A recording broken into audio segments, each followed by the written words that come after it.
Good morning everyone and welcome to Safari Live. My name's Hayden Turner and I cannot tell you how excited I am to be back here on Djuma Private Game Reserve here in the Sabi Sands in South Africa. I've got excitement oozing out of every pore. For people that haven't met me before, I was back here right at the start in November last year and a couple of times throughout up until now, but I've joined this great team with Peter last night and Graham, and yeah, it is absolutely sensational to be back. I've got Bryan here with me this morning, and being back in the saddle with Bryan is just, it's all just very nostalgic for me, but at the same time incredibly exciting. This morning we've got Tara directing with Nikki, and we've got Kirsty and Jess and Alex in final control. The rest of the team, everyone's just been absolutely incredible. It was an amazing thing last night to stand around and watch this cohesive team around this fire. And also South Africa won the rugby last night, which was pretty cool too. But I have to say, it's an honour to be here and a privilege. And for those of you who haven't met me before, obviously my accent's not from here.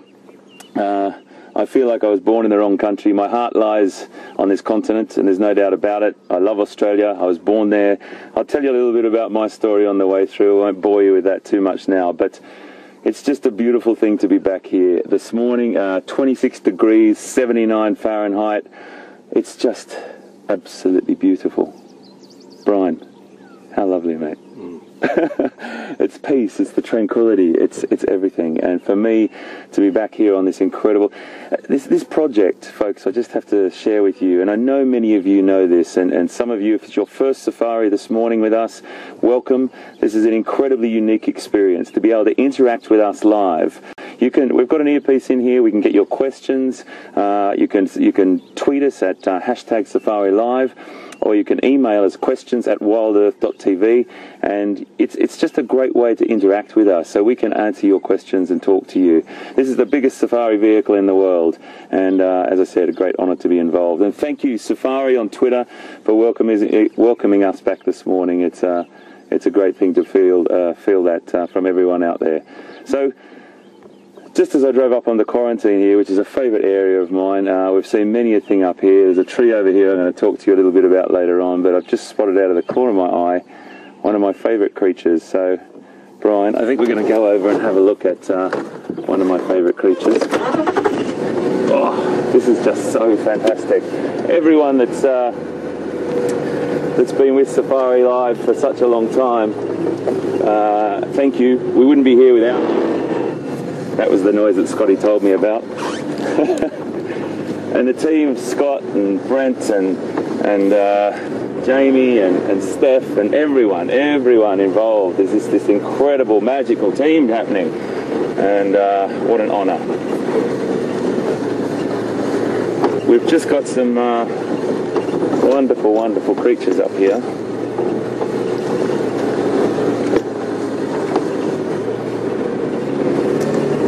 I was a zookeeper in Australia many moons ago, and all I ever did from when I was a very, very young age was watch documentaries as a child. And many of you, particularly in the United States, that are watching, and I know many of you are, will remember a great television program which probably got me into wildlife, which was called Wild Kingdom.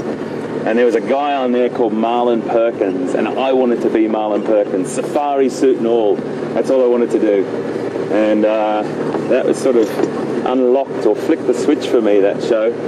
And it was an incredible experience to watch that and just see Africa.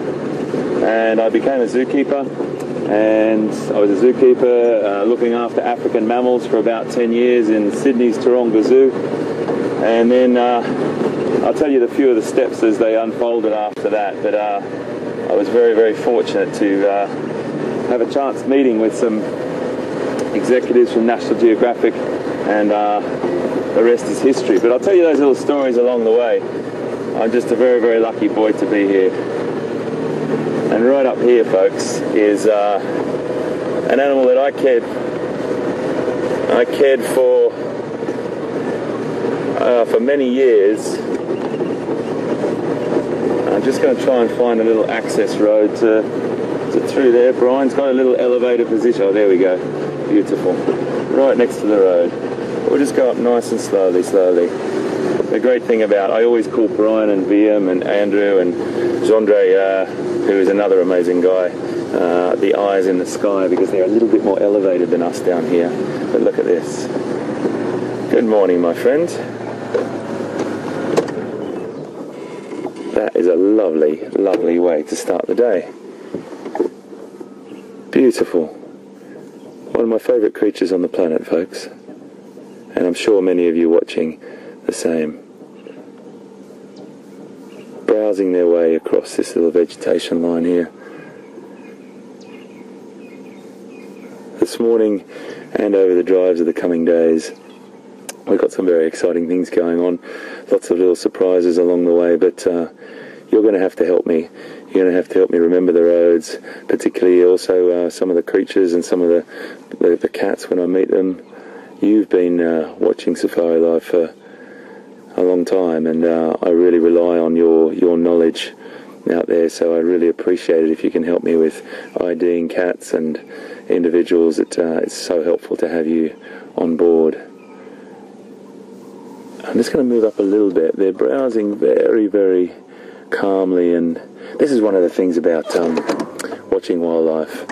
It's not how close we can get, it's how much we can sort of go unnoticed in a way. Of course they know we're here, but the thing is, if we can go up there and just make sure that we don't change their behaviour, just creep our way up there and gently approach.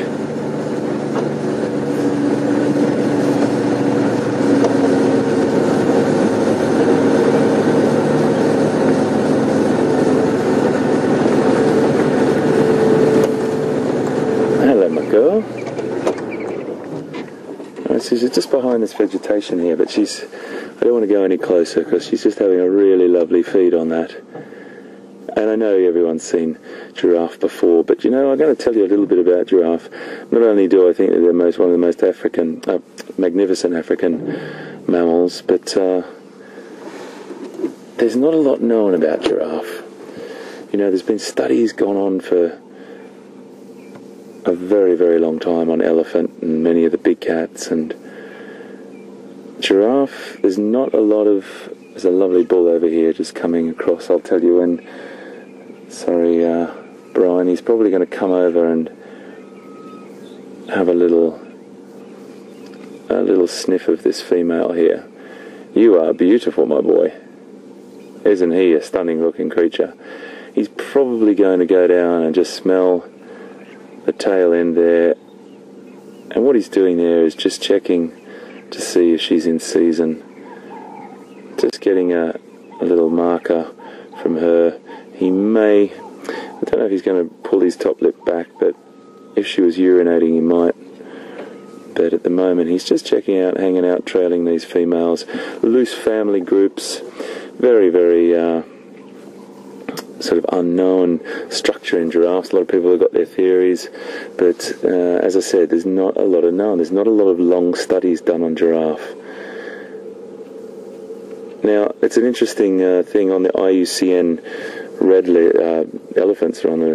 This is really, really cool. These guys are coming so close. Look at this. Hello there. Right, that's about 15, 20 feet in front of me, folks, in front of the vehicle. And that male, beautiful, beautiful. Oh boy, I've got goosebumps, guys. I really do. That male is trailing her. He knows that she's about to come into estrus. He has got... I'm just going to move up a little bit, folks.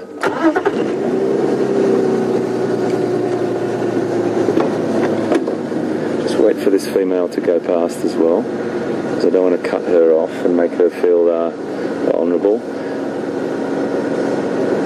So I'll just let her pass across, but we might... Ryan, is there a little road that goes down there, mate? I think there is, isn't there?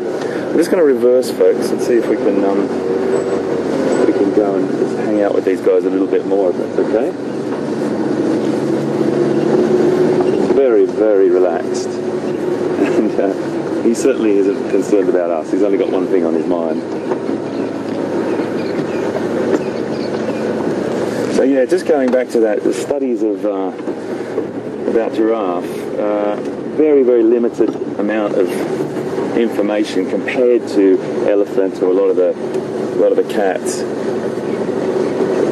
Another 2 over there, 3, 4, 5 we've got here this morning. And I was just talking about the IUCN red list. I mean, elephants are right up there at the top of the list, and giraffe are like a ways down. And I think, just from memory, I haven't looked at it like before, just before I came, but the last time I looked at it, it said least concern. Now, least concern makes people think that the giraffe populations around Africa are nothing to worry about. Well, I've got to tell you the contrary. They are to be worried about, and I don't want to be doom and gloom, that's for sure, when we're sitting in front of these magnificent animals, but it's just a really good note to have in the back of your mind that giraffe populations are nowhere near what people think they are, and it's really, really good just to learn a little bit about it. There's a great organisation called the Giraffe Conservation Foundation, GCF. You can have a look it up online, and the leading giraffe conservation organisation on the planet, and they will give you loads and loads of information about the animals' density across Africa. This is a really great sighting, just to be this close. They're chowing down, doing exactly what they've been designed to do.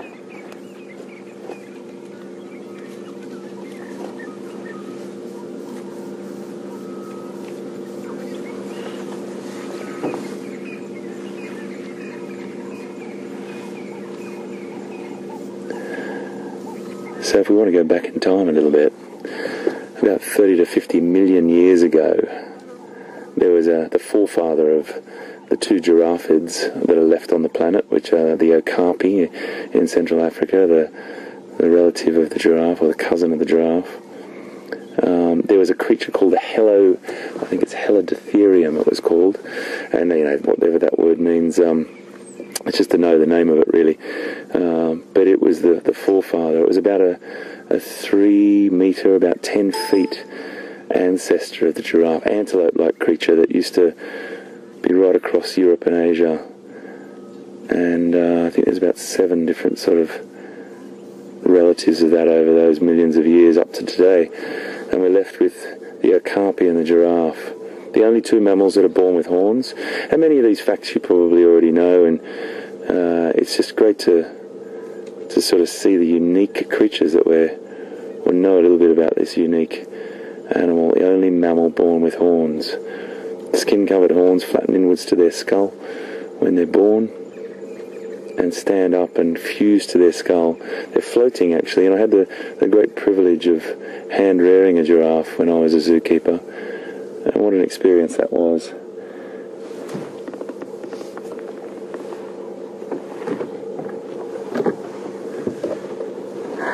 Okay, we might just move on and see what else. That's a lovely, lovely shot, Brian, just there, the reaching out that full length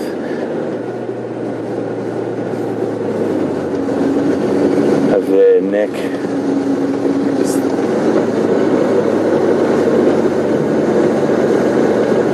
beautiful.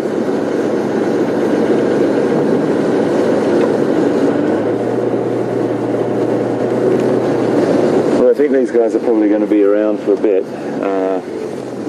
We might move on. There's 1, 2, 3, 4, 5. There's another few just through here, and we'll come back and have a little look at them. They're just moving off into the vegetation now. Lovely light, Brian, just there on those guys. Look at that size of that bull.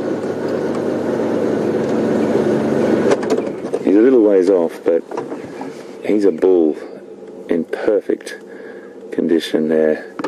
He's still got a lot of skin or hair on his horns there. And normally the old bulls, as they get older, you can can see that they lose the hair on their horns dramatically.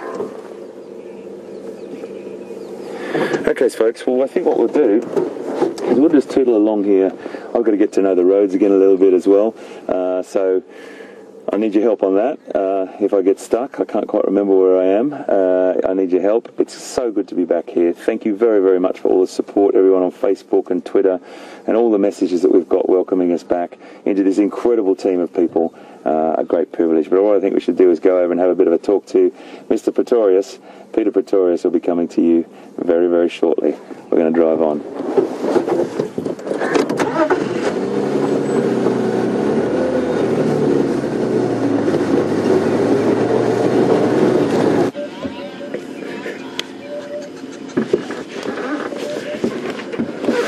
Well, good morning everyone, and as Hayden said earlier, very warm welcome here to Sabi Sands and to the bush in Africa, and also welcome in the Jigga for the game drive.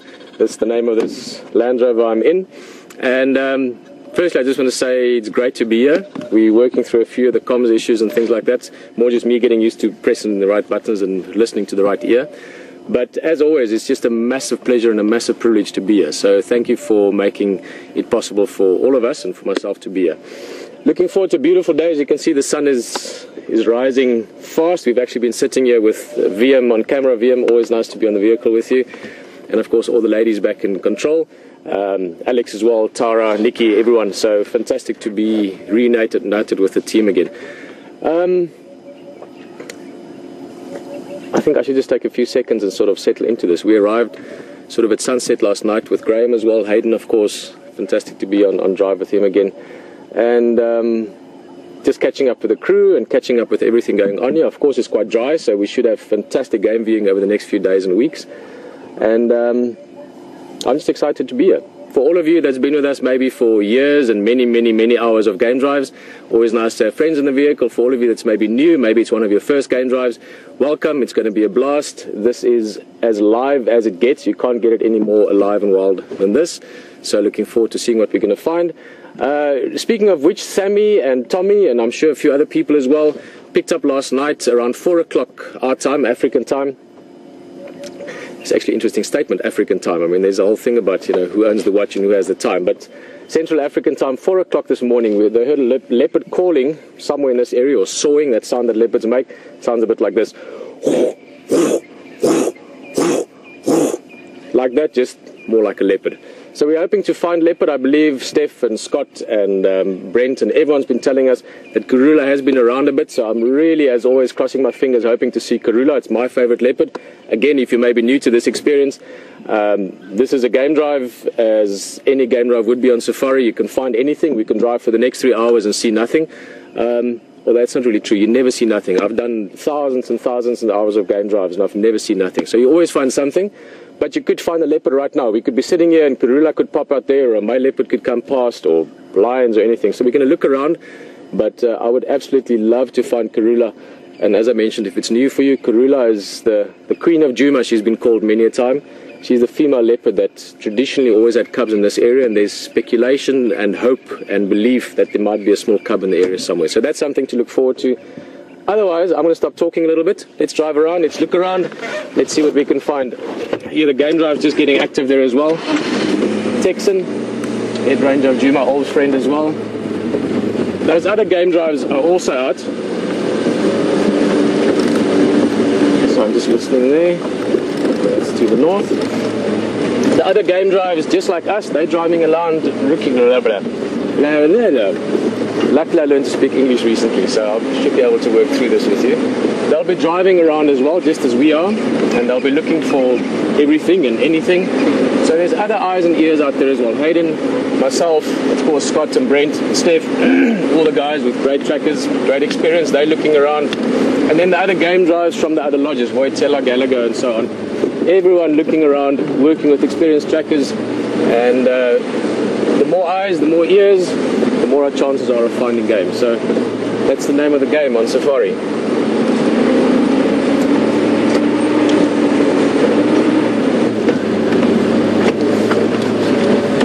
Guys, also just a general hello and a shout out to to everyone that's been doing the same. I believe there's many people saying hello and welcome back and all of that. Thank you so much. Always a great feeling to feel welcome. And I want to extend that same sentiment to the whole crew at the WildEarth camp here at Djuma. It was wonderful coming back last night. There's an amazing vibe in camp. Everyone's excited. There's a real bond that you can feel between people, and to be welcomed right back into that circle is a real pleasure as well. So thank you very much to the WildEarth crew. And I believe we've got a few questions. Remember, if you have questions, you can send them in to us. Hashtag Safari Live. Remember correctly, hashtag Safari Live. Or you can email it to questions@wildearth.tv, and we're going to look at one or two of those questions now as we look around.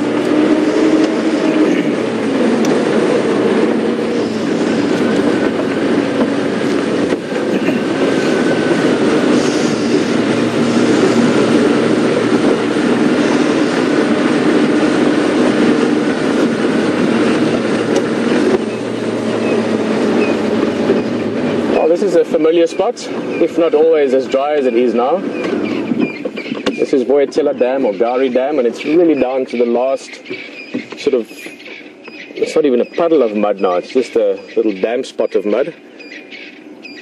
And I've seen this waterhole in so many different guises over the years. Lynn, thank you very much, and many other people as well. I believe Twitter's live and chatting. Lynn, just remembering the very first game drive, I was talking to someone last night saying the first few weeks and months we drove around, sort of pretty much around quarantine areas, so how far we've come since then, and so many of you have really been part of that ride from the beginning. So yeah, back in 2007. But this waterhole now at the end of the dry season, and I believe we've had a bit of rain. It's been hot enough, they're predicting 35, 40 degrees Celsius today, which is way over 100 centigrade Fahrenheit. So it's going to get hot today, and it might also mean that we might get some rain in the next few days. Oh, look at that! Sorry, it's not as exciting. Sorry, I've come out of the desert for the last few months, so I just suddenly saw the movement in the mud there, and those are the last of the catfish wiggling their way into the mud. Amazing, these catfish. They sort of wiggle and wangle their way into the mud underneath the dry crust where it's still sort of moist and cool, and they can, I call it hibernate for lack of a better word, but they can sort of go into a comatose state almost, where they can just chill there for up to 2 or 3 years even, until the rain comes again. Hopefully they won't have to wait that long, but they can wait.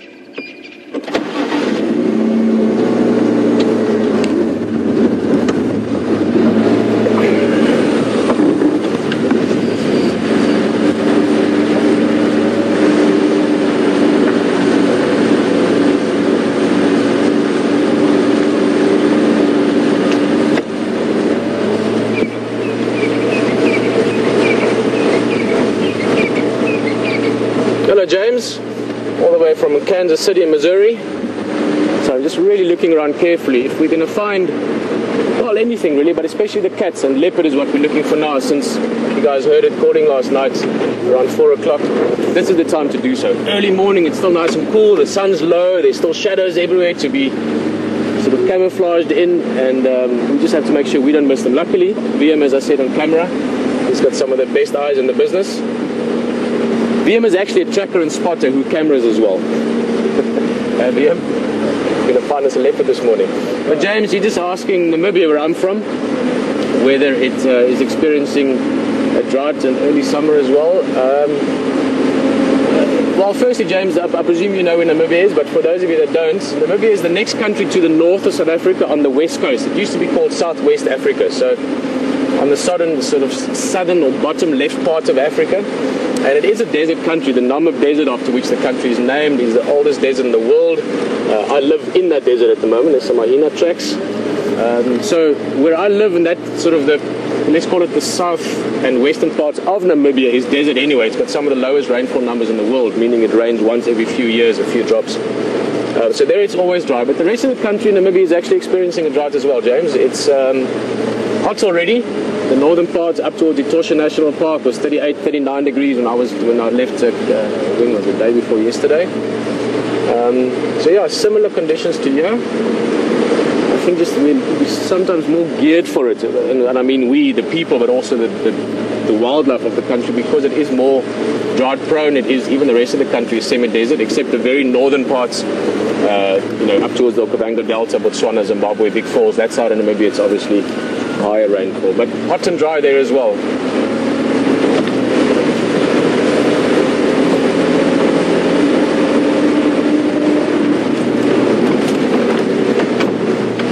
Also listening, always good in the bush to listen. Looking is important, smelling is important, listening is very important. It can tell you things that you can't see. So while we were waiting, while Hayden was doing the opening, and I'll talk more about Hayden just now, we had a good catch up on the way from Johannesburg yesterday on the plane and traveling together, but I know he's very, very happy to be back here. But while he was saying hello to you and getting started, we were just sitting there waiting, looking at the sunrise, but listening, just hearing if there's maybe alarm calls, oxpeckers or mongoose or franklins. Didn't hear anything, so at least the rest of the bush telegraph or the bush newspaper wasn't telling us about something moving around, but it doesn't mean that something isn't moving around.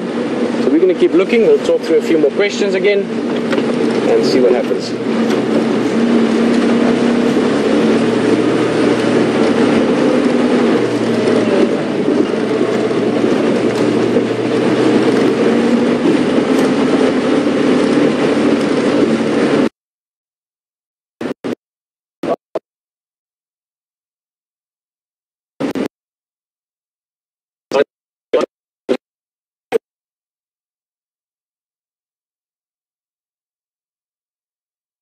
In the next few days, just to sort of share and tell some of that, but just been busy with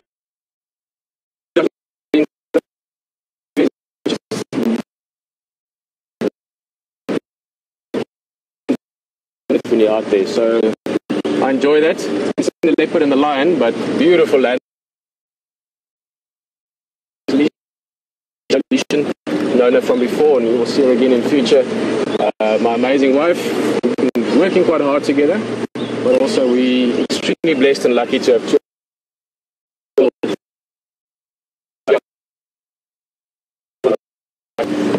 It's easy as going, happy as a little boy. And my daughter Sydney, who turned 4 a month ago, who's a real live wire. She's a little firecracker. You'll enjoy meeting her at some stage as well. So, yeah, just living life, and I think one of the things I really enjoy the last years of. So, yeah, that's been what we've been up to, and won't lie to you, sort of keeping up to date with what's going on in terms of Djuma side. Always looking forward to getting back here, so very happy to be back in the bush. No leopard tracks yet, but we will keep looking.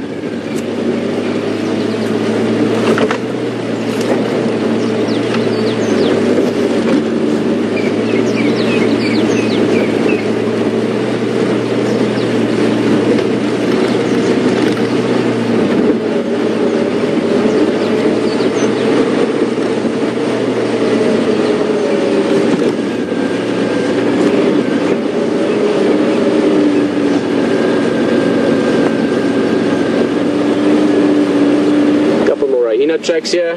Hello Ellen. Like so many of you, Ellen's been with us for a long time, so it really is a great joy in getting in the vehicle, knowing that there's so many old friends on the vehicle with us. It's been doing many game drives. So Ellen, as always, nice to have you in the vehicle. So I'm going to keep looking for reverse that side of the gearbox. I've been driving a different kind of Land Rover the last while. Ellen, yeah, I know many again would share that same sentiment. Ellen's just saying Karula's been back. She's a bit more elusive than always, but yes, I surely do hope that we're going to find her and see her in the course of the next few days. Any leopard is a good leopard, but Karula obviously a very special place for many of us. So yes, let's hope and see.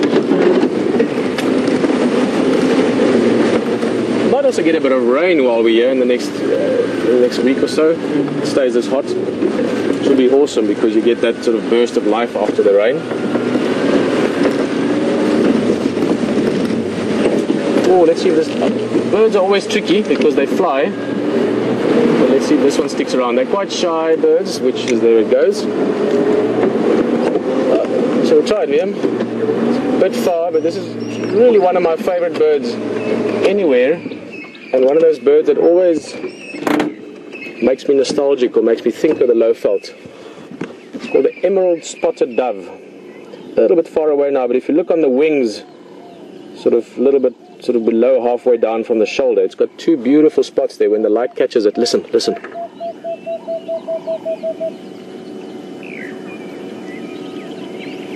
And that's the call that always just screams bushveld to me, screams low veld. Sabi Sands, Kruger National Park, this part of the world.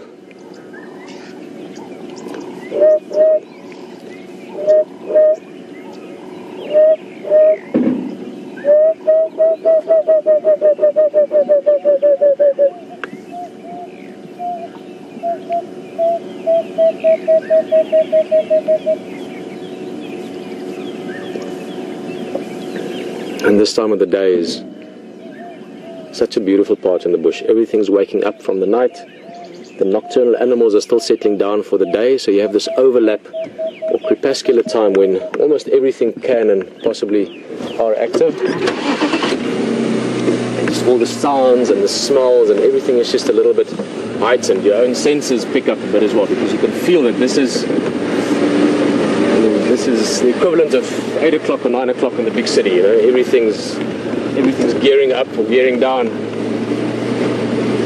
Absolutely love the morning drive. So very happy to be out in the morning. Always love the morning drives.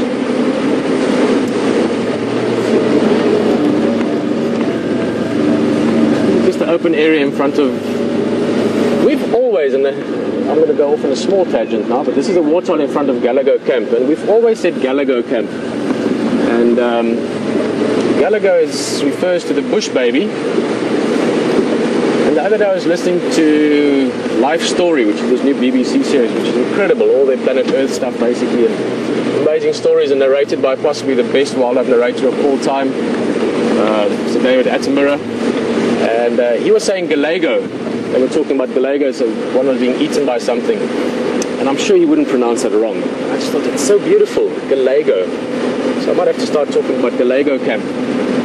And but that open area is just a warthog in front of the camp. We will see wildlife there over the next few days.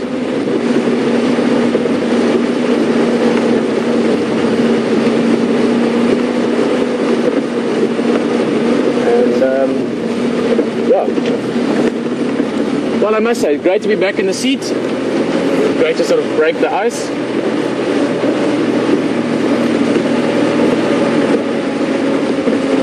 Awesome. And as I was saying, just to be back in the seat is great. To have the ice broken, you know, always the first drive, you just have to get back into the swing of things, but it makes it so much easier and makes it so much more fun just to get back into it, because I know that we've got great friends on the vehicle. So a big thank you again for all of you that make us feel so welcome here, and for all of you that make us, or enable us to do this. And we're going to find some game. As I said, we heard leopard earlier this morning. We've got Scott and the guys out looking for them, and they found some signs. So enjoy what they've got to show you, and let's see what the morning brings. Nice to have you here.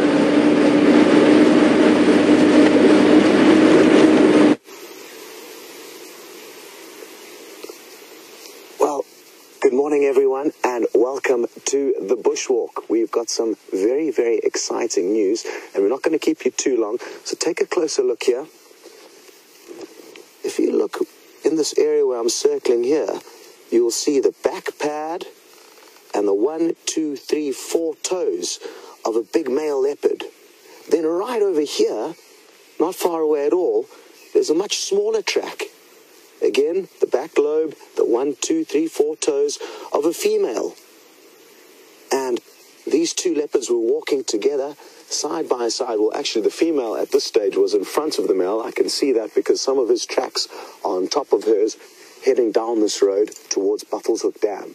So Brent and the tracking team have looped around, and we're going to continue following these tracks and hopefully find this pair of leopard. There's a strong chance they could be mating, which will be great for us because we'll be able to hear them copulating about every 15 to 20 minutes. It's quite a loud affair, and hopefully that will also help us lead them closer to the animals. For those of you who haven't met me, my name's Scott, but it's so exciting that we're going to continue down this road in search of these animals, and we're going to send you back onto the vehicle so we can focus, creeping ahead, being as stealthy as we can on the trail of these leopards. We'll see you a little bit later.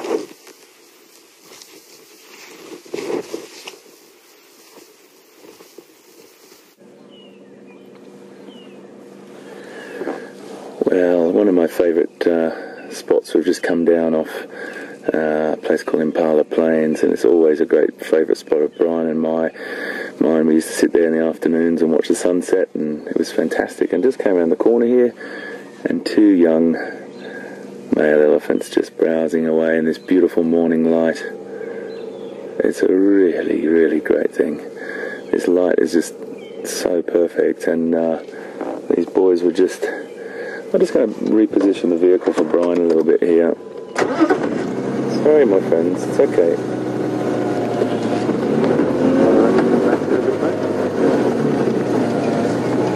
Just young boys here. I don't know, they might be part of a bigger group. I can't really see, the vegetation's a bit thick through there, but Bryan was telling me they had a nice rain here in early September, but nothing since. But it's put a really beautiful big green flush. Hello, my boy. It's okay, buddy. A little bit unconfident, these boys at this age. Just moving through there. It's okay, buddy. Easy, boy. I'll just swap myself around and give Bryan a better angle here. It's a bit hard to shoot back. There's that sound. Scotty told me about that. Yeah, they've moved off. Those boys, just when they're by themselves, two of them, they've been pushed out of the breeding herd, and it looks like anyway, but then again, I don't know. They could be trailing a breeding herd as well. But eventually those males will be pushed out of that herd and start to either become part of a bachelor group, more than likely. We'll just keep our eyes open. There might be a few more up here. Oh, what a pleasure to be back, folks. It's an incredible place, this planet. When you think, 36 hours ago I was in London. I reside in the UK. It's a long story there too, which I'll share with you over the coming week. And I have a beautiful son and a beautiful wife there. And it's a little bit different to here, that's for sure, but still a great place nonetheless. And how lucky we are to be able to come down and share this beautiful part of Africa. Now, there's word. It's really important. The guys, particularly the guys on our team, but all the guides on Sabi Sands are just incredible.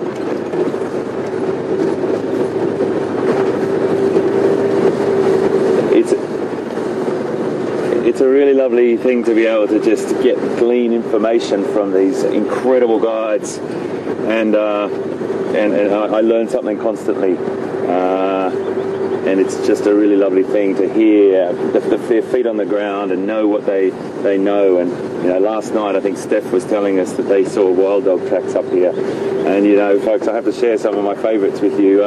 Wild dog are definitely one of those creatures, one of those animals that I have a very, very strong love of. And it's one of those creatures as well that, tracking wise, they're on the move so much. You normally drive onto them or just startled, or they startle you by coming around a corner, walking down a road. And I just wanted to just trickle around here, toodle around, get to know the roads again, see what we can find. But elephant, giraffe, beautiful start. And there's much more to come.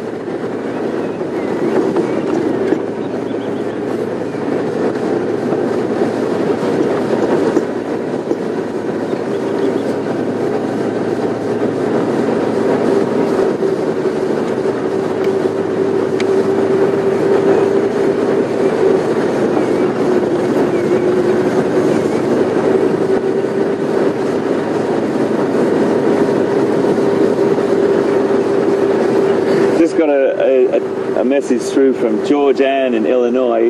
Georgianne, thank you so much. Great to have you on board. And you're asking about my boy, which is always one of those things that's very, very close to my heart, as you can imagine. My son Jack, Georgianne, is doing very, very well. He's just turned 9, and he's on his game. He's a fantastic little chap. He's coming out here with me in December, and he's going to have this experience. So I'm very, very excited about that. The last time he was on safari, he was 3, and there's a really, really funny little video clip I put on my Facebook page.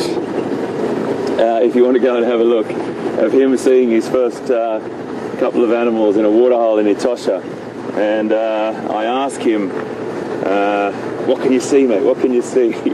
And he says, and a bee flies in the car and flies under the window, and he says, I can see a bee right here, and he's so excited he can hardly speak. So it's a quite little clip if you want to have a go and have a look at that.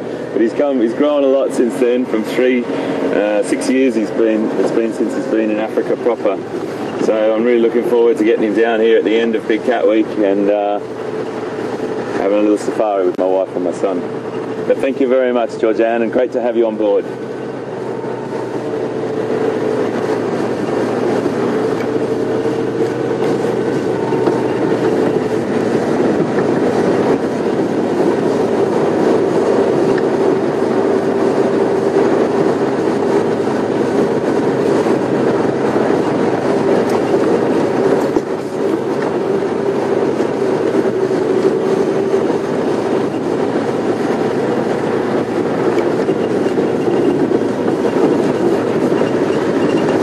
Scanning around.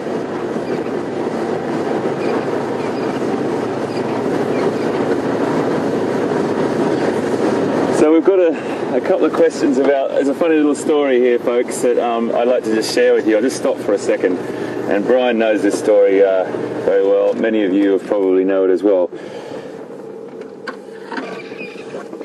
I'm just going to ask, there's a couple of people from Illinois, and I missed who the names were, but I'll get them just now. There's a few people asking about this, and this is a very, very interesting little piece of luck.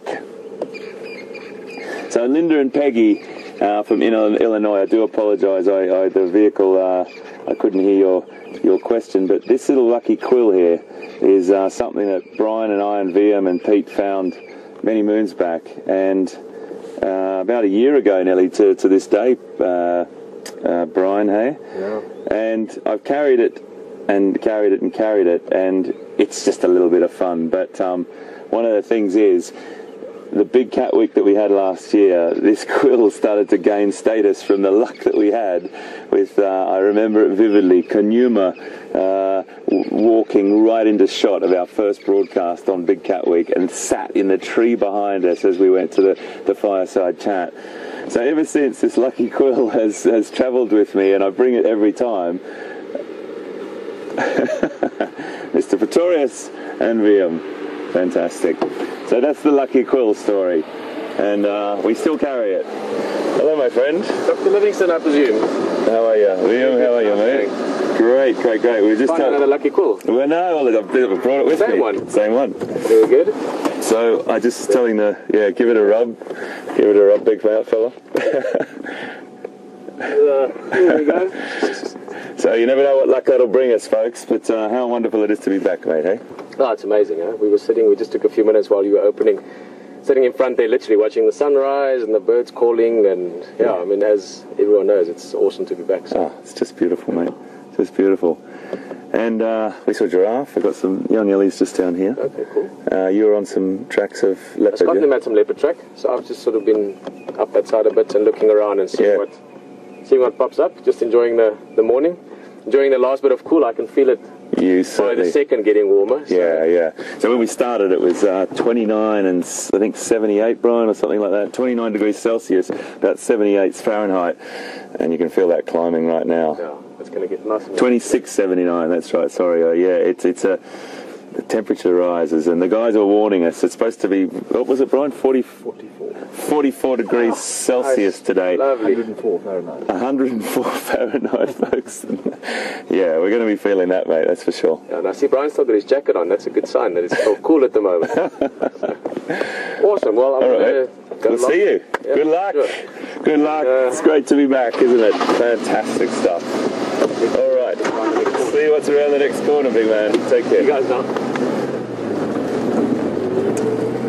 Ah, it's lovely. Lovely stuff.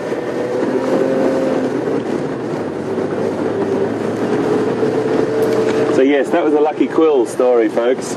And it'll sit here just with us. It's just a bit of fun, really. We give it a bit of a rub. And there were some fantastic people that I think gave it its own Facebook page, and all of you wonderful people that have done that. It's just great fun. You've got to have a bit of fun in life, that's for sure. And we certainly do that down here on Safari Live. So if you have just joined us and it's your first drive with us, or you're a regular participant on the biggest safari vehicle on the planet, you can contact us or interact with us on Twitter by hashtag Safari Live, or you can email us at questions@wildearth.tv and get in contact with us there. Two different ways you can do it, and we'll try and answer as many questions as we possibly can. And, you know, as I said, I really do mean it. If it wasn't for you, we wouldn't be here.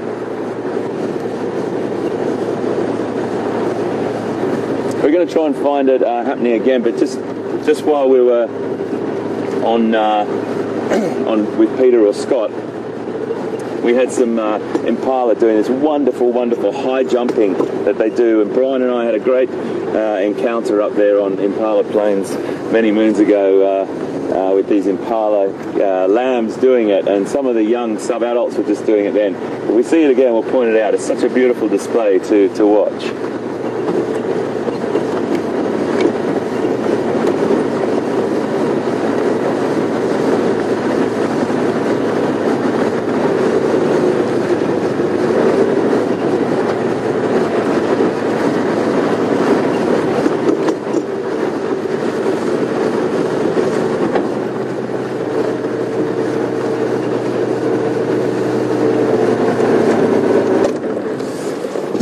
From Heidi in North Carolina, and the reason I'm butting off here, folks, is just it's nicer to talk to you and look down the barrel of the camera and connect with you wherever you are in the world, rather than just looking all the time ahead. Heidi in North Carolina. Hi Heidi, fantastic to have you on board, and thank you so much for the beautiful welcome that you've given and welcoming us back. Heidi wants to know, I do a fair few safaris in Namibia as well, and wants to know if the concentrations of elephants are greater over there. That's the first half of your question, and the other half was, is it got to do with water availability? Well, there's so many contributing factors to elephant populations, Heidi, across Africa. Habitat loss is an incredibly important one, or corridors that the elephants used to move through. The elephants in Namibia behave slightly differently to other parts of Africa because it is a much more arid, predominantly arid environment. You will find that they do travel greater distances to water sources, and there's a lot of sort of spark or talk about there's a subspecies, the desert elephant. Look, I can't really tell you what the latest research is, but I think that the research that I've read is the elephants in the desert have a very great handover from their a parental handover or a herd philosophy or teaching that they have to be shown where those water sources are, because they have to rely on them a lot more. In parts of where we are here in Jeandré and Sabi Sands, there's a lot more water than there is in Namibia, and you'll find that probably the concentrations here are greater than they are in Namibia. When you do see big herds in Namibia, it's an eye-opener, that's for sure. One of the things you do really notice is really big elephants. We get really big elephants here in South Africa as well, that's for sure. But you see them covered in, particularly in Etosha, where there's a very white sort of clay soil there, and the animals look very light grey. They're quite stunning on the landscape. But yes, the concentrations, I would say, are greater here in South Africa than they are in Namibia. But fantastic question, and thank you very much, Heidi. Welcome back to you, and great to talk to you. We're just going to motor on up here.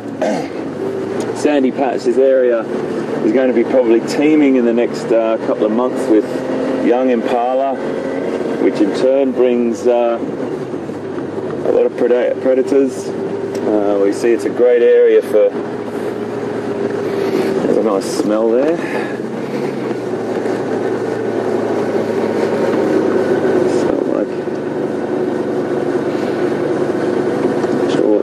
But that was a predator smell.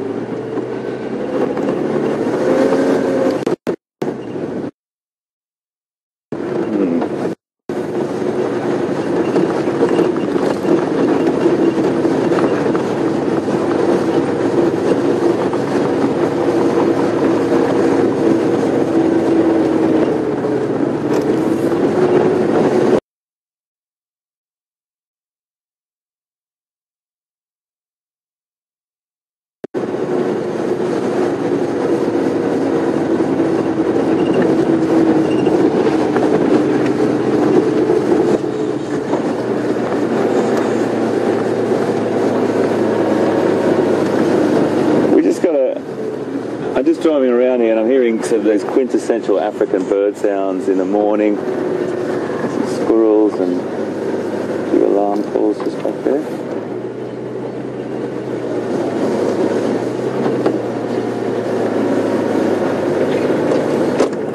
So let's just sit here for a second, folks. Just while we're sitting here and Brian's having a little scan around.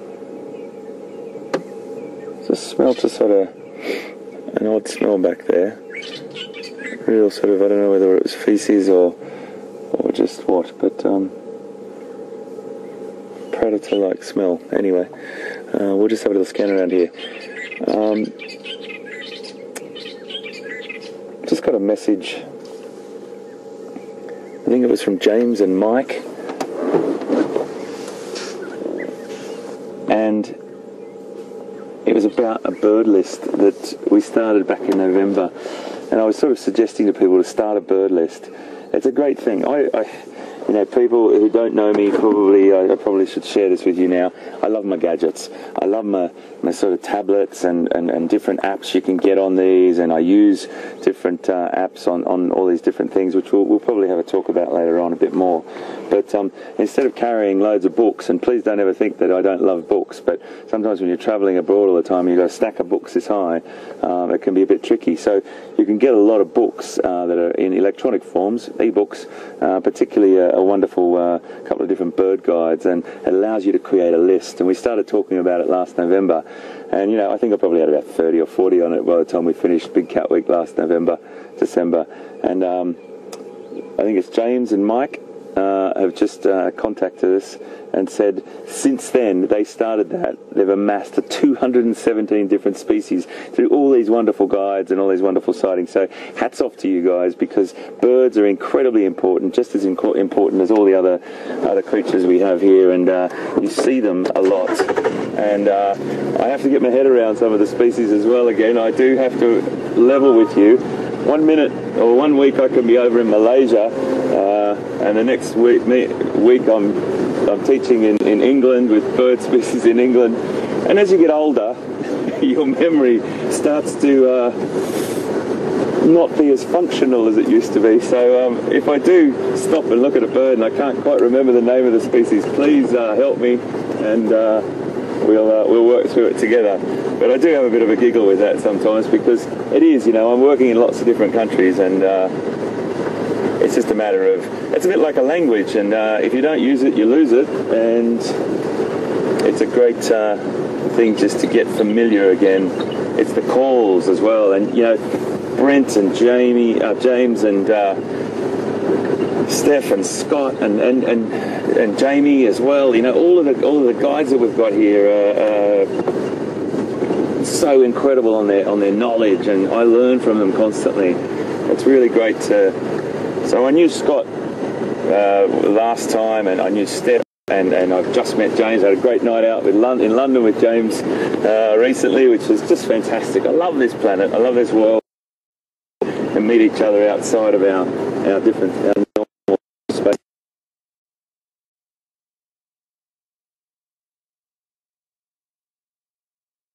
going on there. I believe some squirrels alarm calling. Now that might of course mean an eagle that we don't see, or a snake in the grass.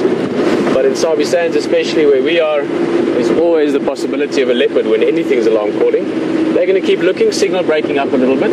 Maybe just to explain that to some of you, if it's one of your first drives with us, obviously for this to be live and happening as we speak, there's a few things, and I'm greatly understating it by using the word few, sort of a few things that need to happen between the leopard jumping out of the tree or the sun rising and you sharing it with us.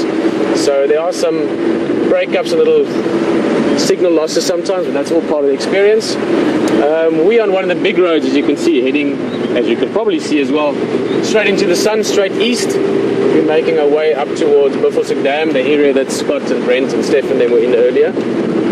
And also just a good road to check. It is one of the mainer roads, if you want it. It sort of gives access to some of the lodges in the area. And these roads are great for seeing or for looking for tracks. It's nice and sandy. There's some elephant tracks crossing in, some elephant tracks crossing out. So we're just seeing what's around, but essentially making our way up towards Buffelshoek Dam. It is now almost 6:30 Central African time. The sun's been up for about 45 minutes and getting warmer as we speak. So the waterholes, those that still have water in them, great place to check for any activity. It's nice to listen to the radio. I've been listening to the game drives.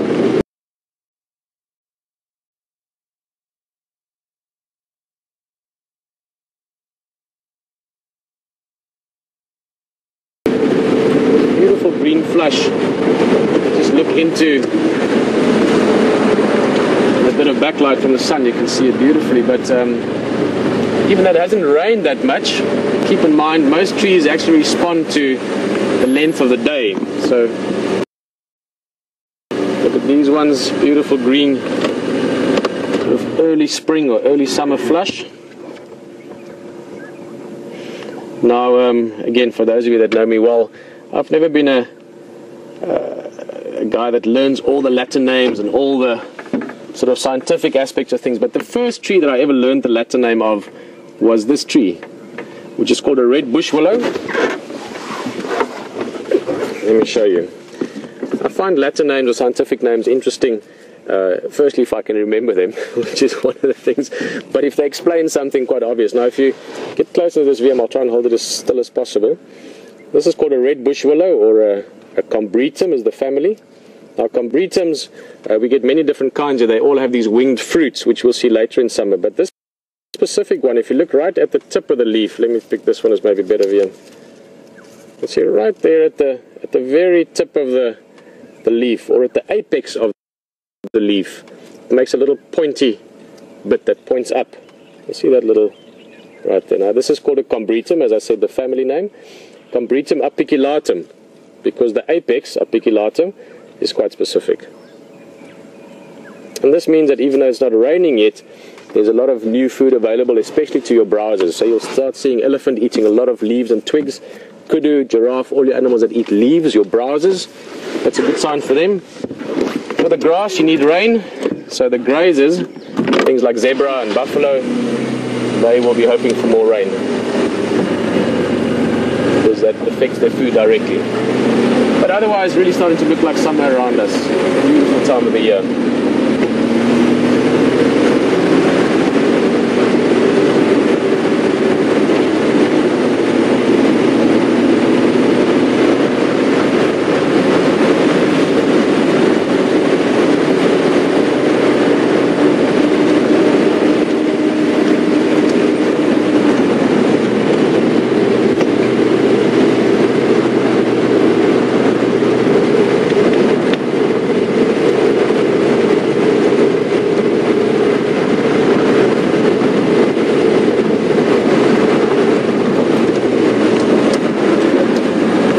Some antelope.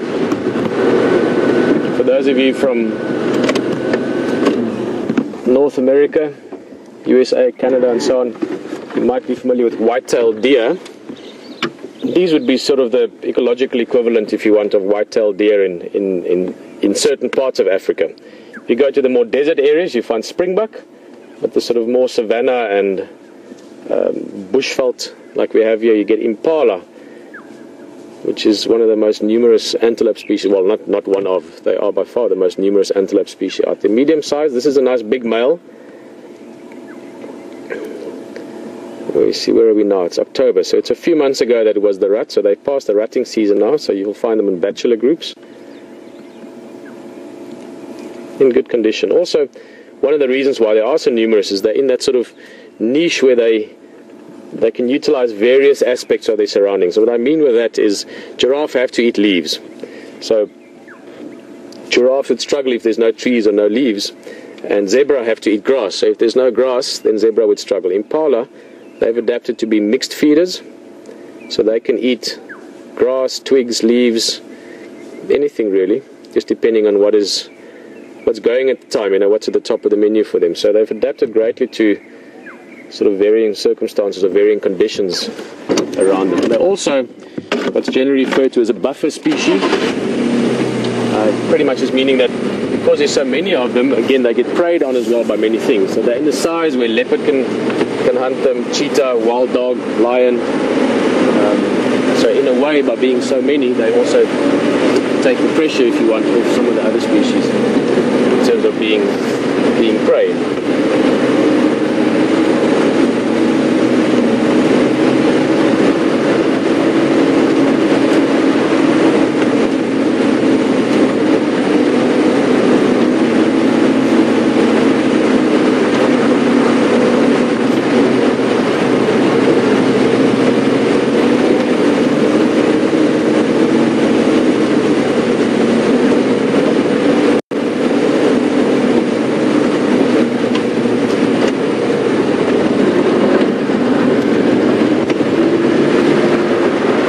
Just once again a big thank you. As I said earlier, it's such a great feeling to really feel welcomed back by everyone that's part of this experience. So thank you so much for all the messages coming in. Tara, Nikki and them in control in letting us know there's loads of messages coming in. Lovely elephant. And while we get to the elephant, we're going to be sitting with him for a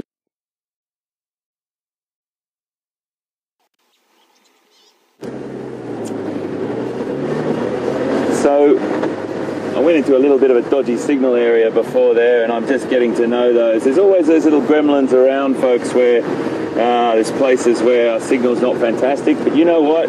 You've stuck with us for a very, very long time. You know that. This is coming live to you from the back of a Land Rover here in Sabi Sands in South Africa. And you have those little hiccups now and again. That's all part of it. It's live.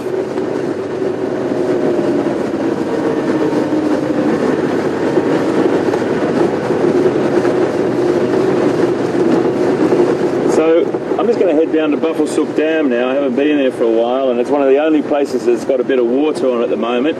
We might see some elephant, but meanwhile, I think a mate of mine's got some elephant with him as well. I'll see you just now.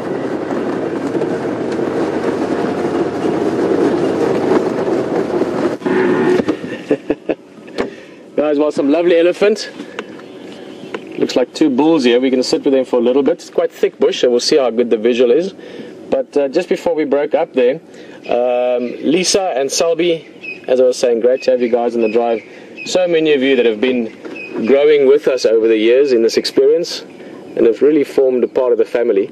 And Lisa was just saying, and this illustrated beautifully, that Selby, her daughter, was 9 when they started joining us for the first drives. I remember you guys way back then. And Selby is now studying biology, first year at college. And Lisa was just saying thank you for the influence everyone has had in this experience. She mentioned Leishan's name there as well, and myself, as I said, for years we've known you guys. So it's beautiful to hear that we could have played some small role in someone studying and learning and going into this direction of I was going to say knowing nature, but more just loving nature, being passionate about it. So great to hear that. And Selby, good luck with your studies. Hope to see you down here in Africa at some stage. Oh, brilliant. He's going to come say hello to us. So I've been away for a few months. What is this again? The big black? Yes, the big thing with the funny nose. Yeah, sure. I thought it was Hayden and Bryan there for a minute. Oh no, it's just kidding. Guys, I love elephant. Really, really. On how many levels do you love elephant? They're just, firstly, just such amazingly intelligent, sensitive, curious, bright animals. And obviously, they're the biggest land animals as well, so they do tend to stand out. But over the years, I've really grown very fond of elephant, and always amazing to spend time with them. It looks like a little herd. I thought it was just 2 bulls when we arrived, but I see a young one walking in the back there. You probably saw it as well. And Wium and all the guys have been saying the elephants have been plenty. Now again, just to sort of put it into perspective for you, we are going into our summer, so the opposite, if you want, of the northern hemisphere, where you guys are now going towards your autumn and winter. We are going into summer, which is why we've got this beautiful flush of greenery. But as always, before the big rains come, the driest part really is not so much winter, but the spring, early summer parts before the rains come. So the waterholes become very attractive. And considering we had a drought last year, there's some magic gowrie in the foreground there, those sort of crinkle cut leaves. Just move a little bit. So this part, just before the rains come, it's very hot. The waterholes are all dry, or mostly dry. So the waterholes that do have water in them, in this case, Gowrie waterhole, the pan there close to the camp, Buffelshoek Dam, they become very, very attractive to elephants especially. They need to drink water if possible once a day, twice a day if possible. So we're going to be seeing, touch wood, lots of ellies over the next while. I'm just not sure if we're going to be seeing too much more of these specific elephants, because there's quite a lot of bush here and I don't want to barge in there when they've got youngsters with them.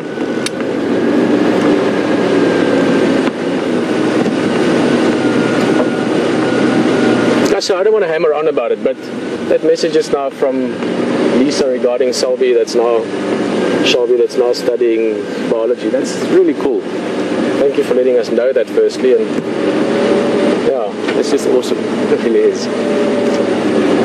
How we can share our wonderful world. It's amazing.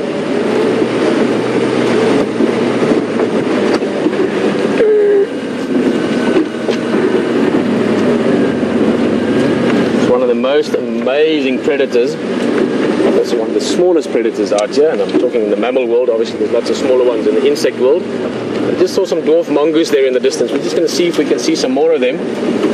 Also there's a bit of a clearing here, so we'll sit here, and if the mongoose are entertaining, we'll watch them for a bit, and hopefully those ellies will come through. Of course, the other really exciting part about this WildEarth game drive experience, apart from the fact that you're here with us, is that you've got the ability to jump between different places. So if Hayden finds something, or Scott and Brent and Stefan, the guys on tracking, find something, we'll go there. But for now, look at that little guy just peeking at us right there. See him, Wium? Just there. Where my finger is. Where my finger is. Wium? Let my finger punt. Let me again. So just go to this. There. Right, yeah. Got him. Yeah. See there? Yeah. It's got a little hollow log there to hide in. Guys, to put this into perspective for you, that log is probably about a foot and a half tall, or thick. And the dwarf mongoose, as you might have guessed from the name, is one of the smallest of mongoose species, but they're fascinating little animals. They live in very tightly knit groups or units, really working together not only to find food, but to keep an eye out for predators, raising the youngsters. Fantastic little animals, and just obviously right up there with the best of them when it comes to the cute scale.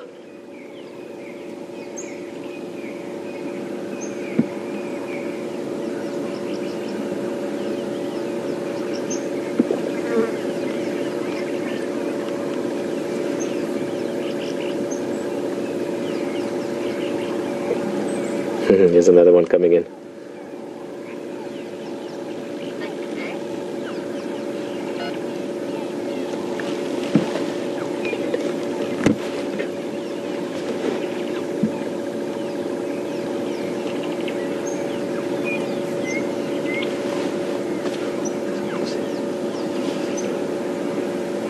Hey guys, well, as I said, you've got the ability to jump to different places, so there might be something else happening on one of the other places. We'll see what goes on just now.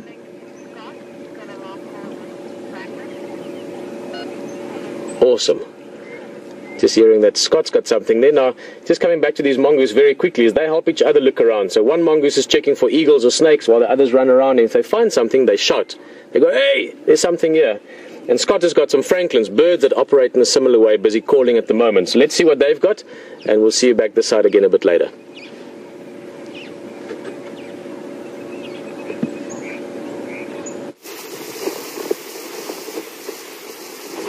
Welcome back, everyone.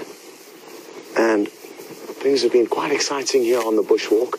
We haven't been able to keep on the exact tracks of that mating pair of leopard.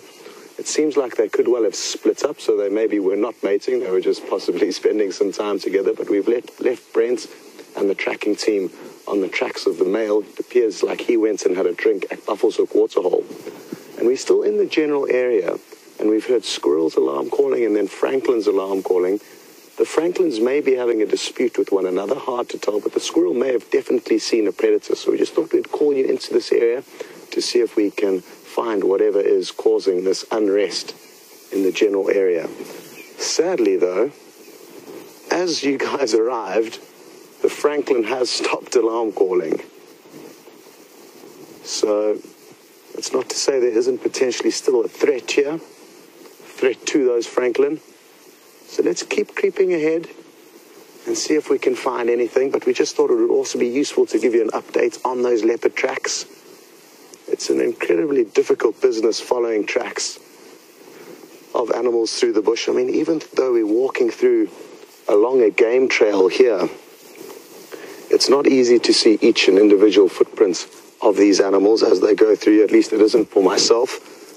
It's a lot easier for specialist trackers, of which we have 2 coming to join our team today.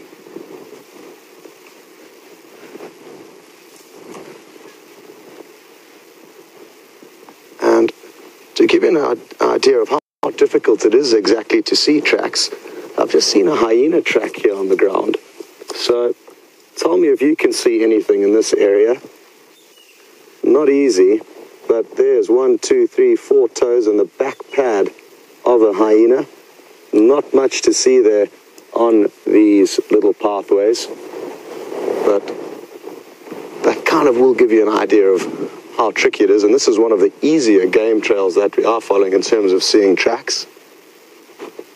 It's also easiest at this time of the morning when the sun from a very low angle is casting its lights and creating shadows on the tracks.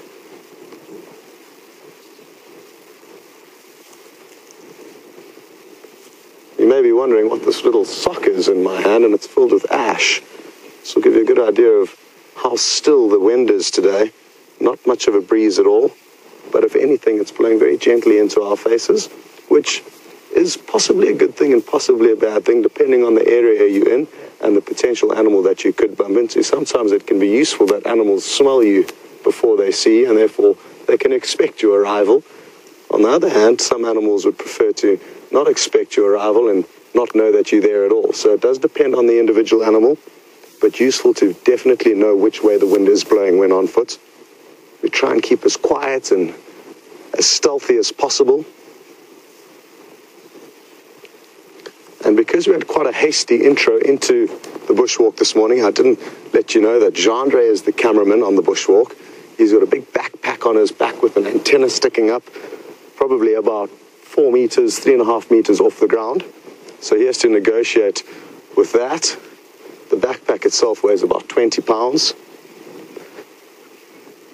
And it's not just a 2-man team. We also have Stefan with us, very close behind Jeandré. Maybe Jeandré can give you a quick squiz of Stefan. And Stefan is here from a safety point of view, and he's an incredibly experienced trails guide. He's got many, many more years on foot than myself, so it's hugely reassuring to have him with us. And you would have noticed he is carrying a rifle. It's just there as a last measure precaution. The chances of using it are extremely slim, but it's very useful to have here just in case.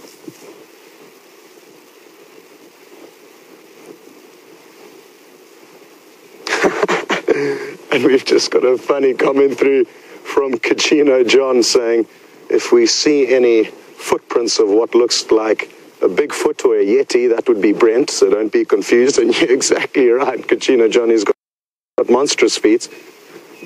And I'm told that it's actually quite difficult for him to find shoes that fit those feet of his. Myself, on the other hand, is a little bit different. I've got tiny little feet. I doubt you'll be able to hear it, but there are some hyena calling. Possibly somewhere around Buffelshoek Dam.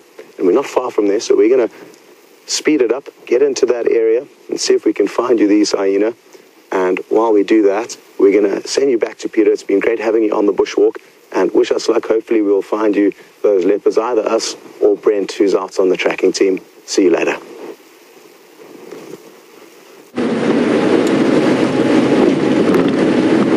Guys, what a great way to spend time in the bush. On foot has always been a...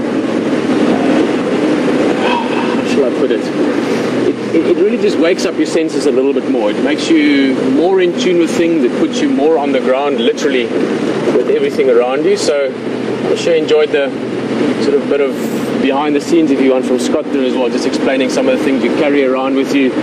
Some of the things are as old as the earliest bushman hunters when it comes to gauging wind direction. Some of the things are maybe a little bit newer, like having a live broadcast. But being on foot in the bush is just a very special experience. And as you have in the past and as you will in the future with us, you will have many great moments with being on foot in the bush. Scott and them are following up. Hyena's calling there a bit. As we said a few times this morning already, this first hour or so of the day, 2 hours of the morning, really is, especially in this time of year when it's really hot, very, very special time to be out here. We've left those mongoose. They were doing their thing. By the way, let's get a few ideas from, not some ideas, some feedback from some of you guys. Remember, you can communicate with us via Twitter, hashtag Safari Live, or just email it to questions@wildearth.tv. But speaking of the mongoose, what's the plural of mongoose? One mongoose, many. But we left them behind. And we're heading towards Gowrie Dam, or shall I say Gowrie Pond at the moment. I believe we might have something a little bit bigger than mongooses, monkeys, mongai to view there. Let's go have a look.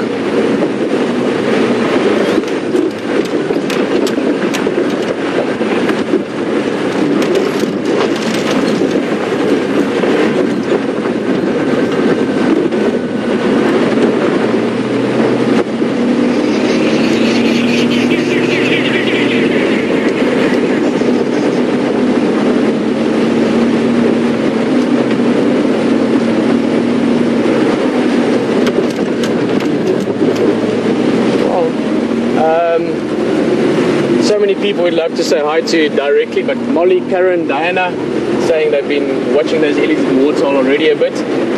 Guys, once again, great to be back with you on the vehicle. And yeah, so I was thinking three things all at once there, but we'll be there in the next few minutes, so hopefully something big on the menu for us to have a look at.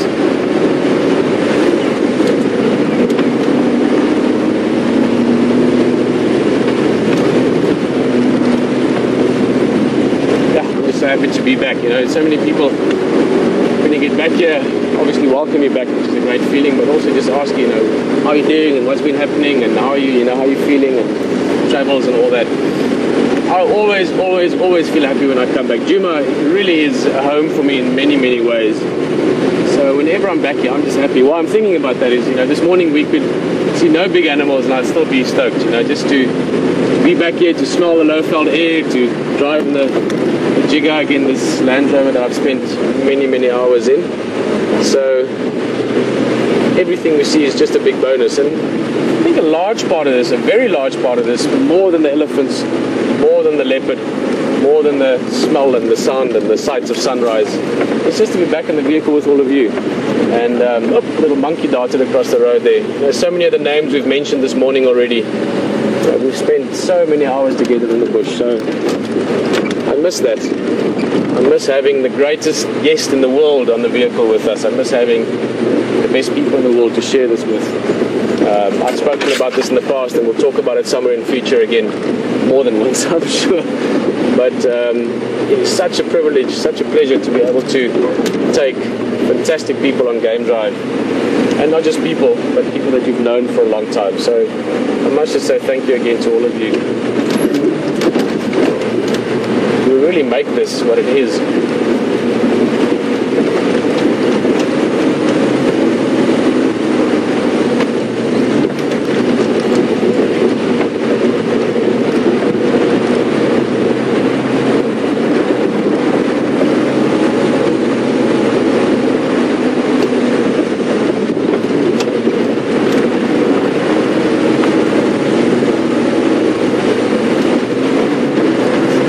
Almost there.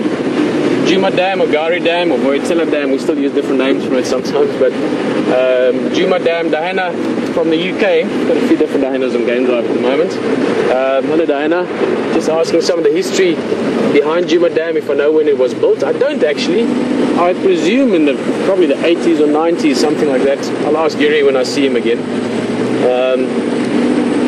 A lot of the waterholes here are quite old, meaning they've been made a long time ago. And they've also settled in nicely as purely natural waterholes, meaning the plant growth and the tree growth around it. At the moment, and for the next few weeks at least, up until it rains again, Diana, the waterhole itself is drying up. We started this morning early, we had a look at it, some of those catfish sort of just wriggling around in the mud. So there's a pond really that's got water being pumped into it. Now this is hugely valuable, not only for us that want to see animals, because obviously it will attract animals, but also for the animals themselves. Elephant, antelope, everything. They would all come here for water. And also because it's nice fresh water.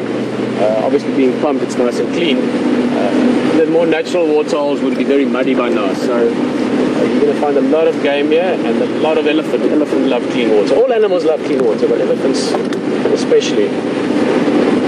Let's just see, I believe they're moving away a little bit. Let's see where to and what they're up to. Oh, there we can see them. So yeah, Diana, we're coming up now. I'll show you guys as well, who've maybe just joined us in the last few minutes. There you can see Ellie's in the distance. We'll have a quick stop here at the waterhole first.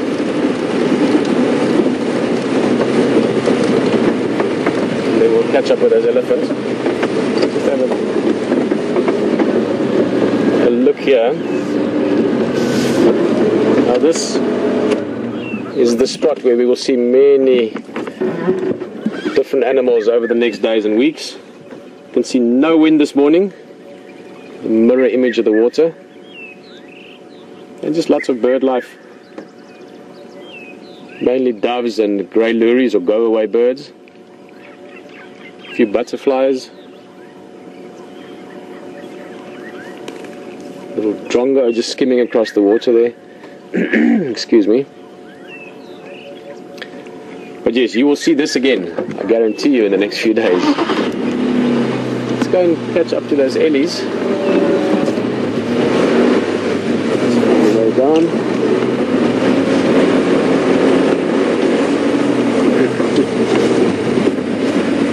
Now, over the years, one builds up memories, and certain of them stick around. I'll never forget at this pan, when Leishan, who was visiting me the first time then after, it's a long story, but I haven't seen her in 16 years, and she came to visit me. Leishan is now my wife and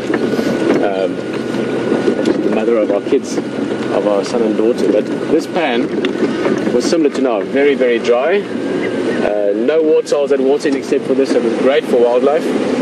And the vehicles were down, we didn't have a game drive, so we had what we call the Babaloo, old Series 3 Land Rover, and the waterhole camera was running. So we drove out here and the waterhole was live, and I was photographing an elephant lying on my belly in front of an Ellie. Wonky was one of them, two other Ellies around. My SD card was full, so I was taking these pictures of elephants about literally 15 feet away, cleaning the images, taking pictures again. Leishan sitting there thinking, what's going on? Many of you would remember if you were with us already back then. Lisa and Karen and Diana, many of you that were back then. Long story, but whenever I think of that pond, I often think of that day. And always incredible how the biggest animals on land can just disappear. Seconds ago they were here, they just walked into the stick stuff.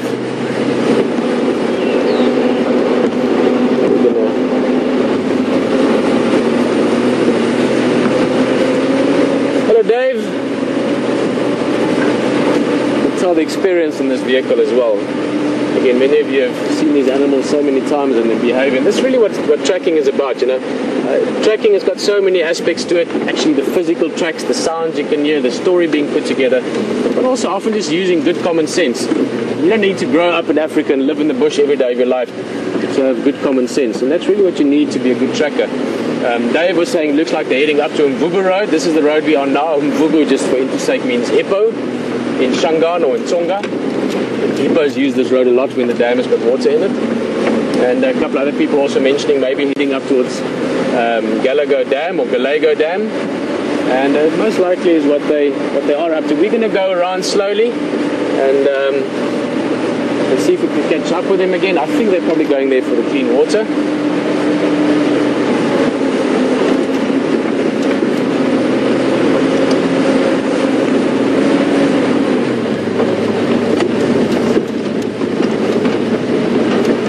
So we're going to slowly move around, catch up with these ellies again, hopefully.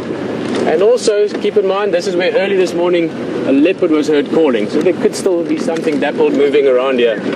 But while we're talking of predators, many different things are catching many different things to eat.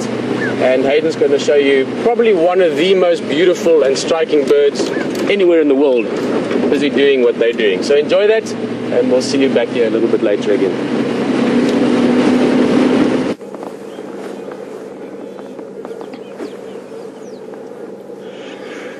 Well, I've come up to one of my favourite dams on Djuma, Buffelshoek Dam here, and it's always great to just come up and see what's here. And you know, if there's no mammals, there's always going to be birds, and as I said, just as important, really, really beautiful species on this dam. And at the moment we're looking at one of my favourites, saddlebill storks. There's a pair here, and they're hunting, fishing, feeding, whatever you'd like to call it, both just wading out in the shallows there of the edge of the dam.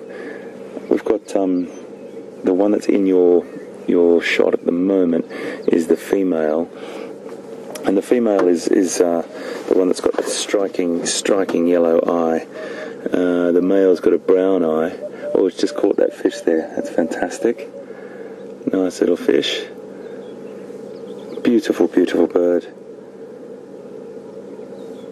They get up to about 150 centimetres tall, which in inches, that's what, about, goodness Brian, you have to do some maths with me now. 150.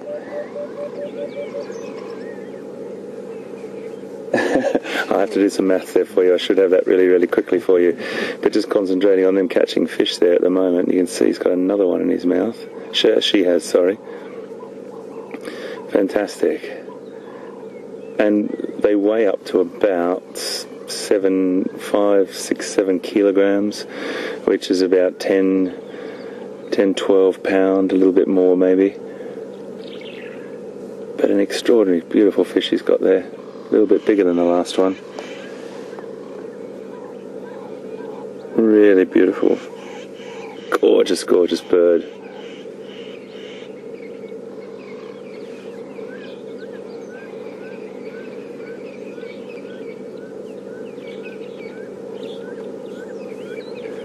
They don't make a lot of noise, these birds, either.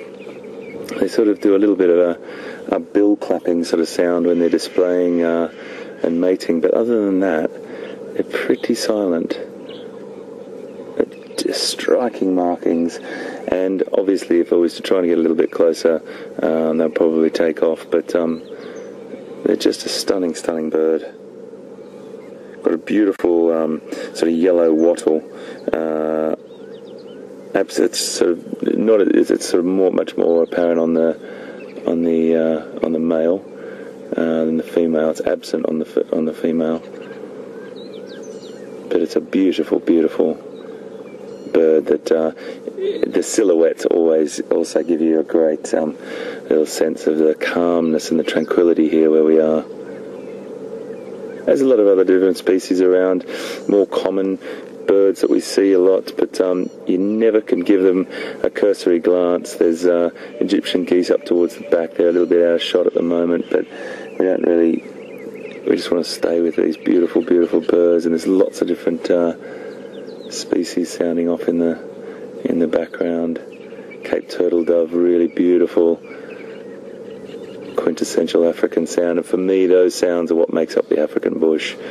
Those ones that we sort of drive past a lot, those birds, but as I said, you can't really give them a cursory glance because they are stunning creatures and make up this intricate ecosystem that we're in right now.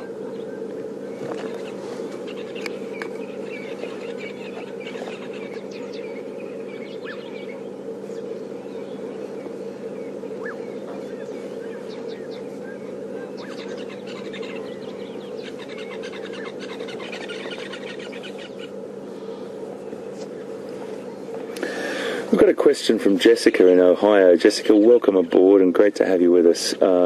Jessica wants to know, it's a great question, what's the most common or the most prolific bird that we have here in Sabi Sands or in Djuma as well?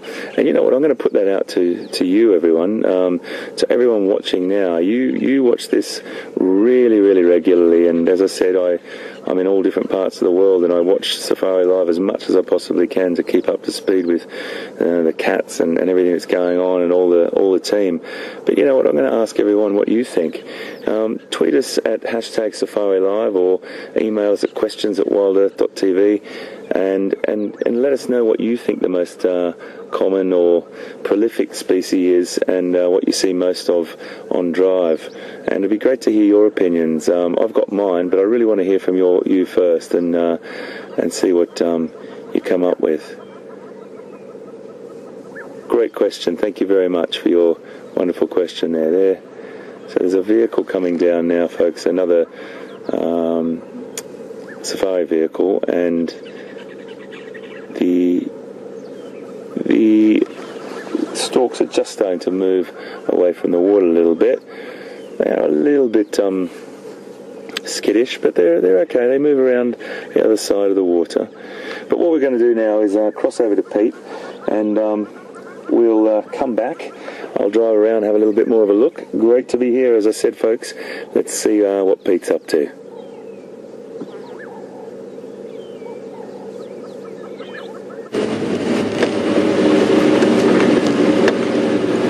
Sorry, I almost got caught by a spider web there. Well, as I said, one of the most beautiful birds anywhere in the world, saddlebill storks. The name is quite self-explanatory, but just stunning to see them.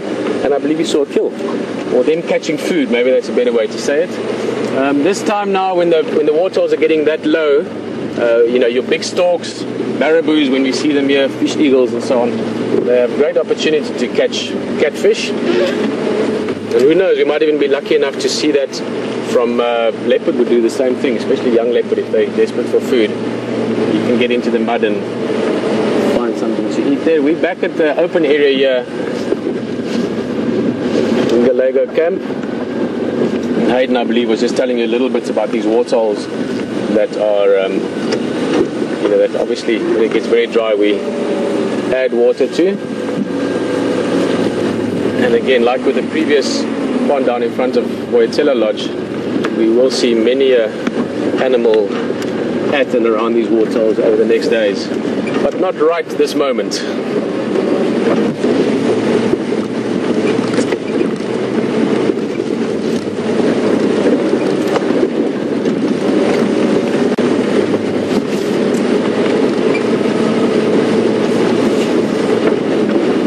If you were wondering, yes, I am driving around in a circle.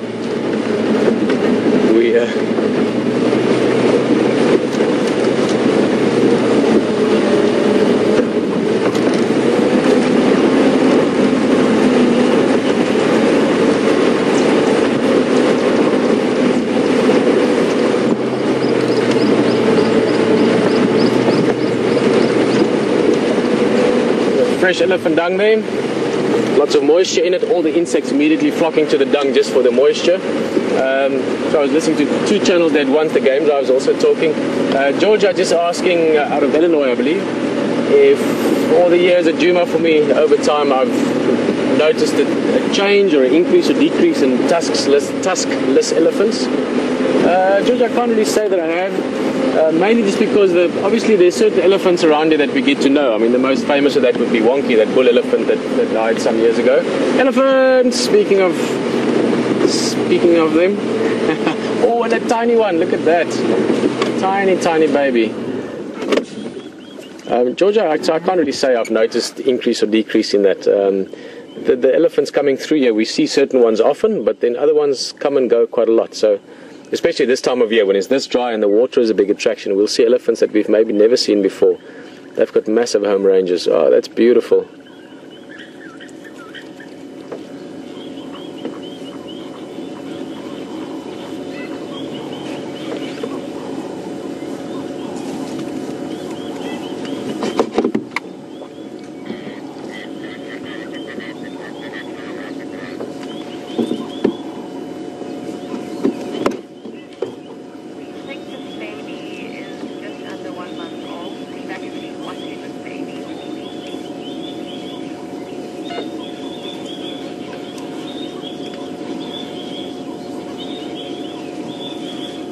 Beautiful.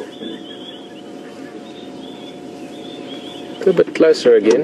I believe this is a herd that you've been seeing quite a bit over the last few weeks. And that youngster, I was going to guess it about 2 months old, but again, you've been seeing it quite a bit, so maybe even younger than that. It's pretty much a new addition to the world.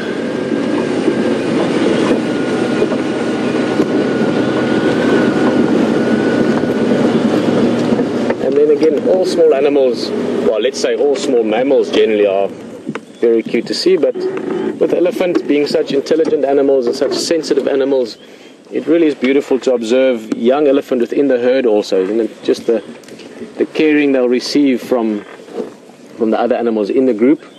Like that would most likely be a cousin to that youngster, the one standing next to him or her.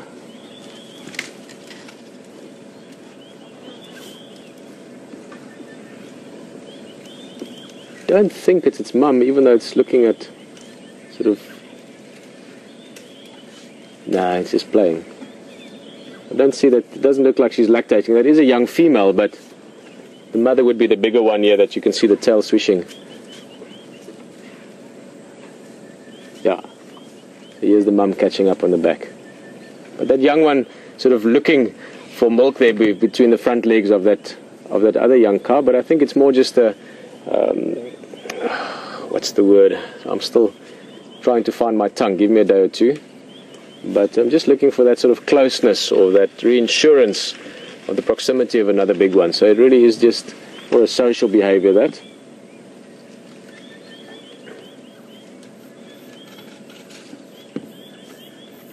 Let's go a little bit forward. They're going into the thick stuff. There's some eddies in front of us as well. Now keep in mind with elephants, your female matriarch, so the leader of the group, and her herd would often be together their whole lives. So that young one being born into this group, if it's a female, the young calf, she will spend the rest of her life with many of these elephants as part of her family unit. The bulls tend to move off age 14, 15, 16, 18, depending on circumstances. But the rest of the females in this group, they know each other quite often for life. So it really is a very, very tightly knit family unit, and they help each other on so many levels, even with regards to raising the young ones. There's a great deal of cooperation, obviously very intelligent animals as well, so always fun just to watch them. There we go, a little sniff of the air first.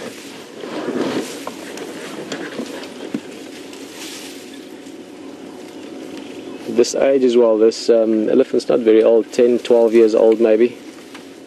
Might come and have a look at us if we're lucky. Nice size herd. I can see 1, 2, 3, 5, 6, 7, 8, 9, 12, about 15, 16 just at a quick glance. Many of them sort of just spread out through the bush here. Oh, there we go. Little head shake, asking us what we're up to. But again, just looking at the body language and behavior of the whole herd, they're not concerned about us being here at all. So those kind of head shakes and playfulness is more just to sort of either ask us what we're up to, like how's it, what you're doing, and sometimes just to play. And especially the young elephants, we had that amazing experience last time we were here with a young elephant mock charging and playing with the cow. Remember that probably forever, one of my favorite memories.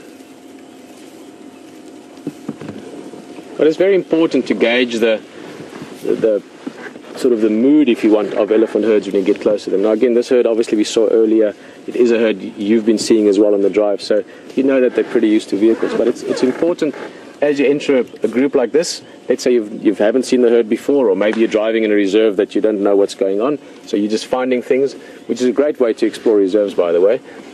Just to get a feel for it. Now, if they were in any way stressed about us, this one, who's still young, would be moving closer to big ones. You'd have some of the big bulls and big cows being a bit more prominent, either in terms of showing themselves, or they would leave. In other words, they would disappear.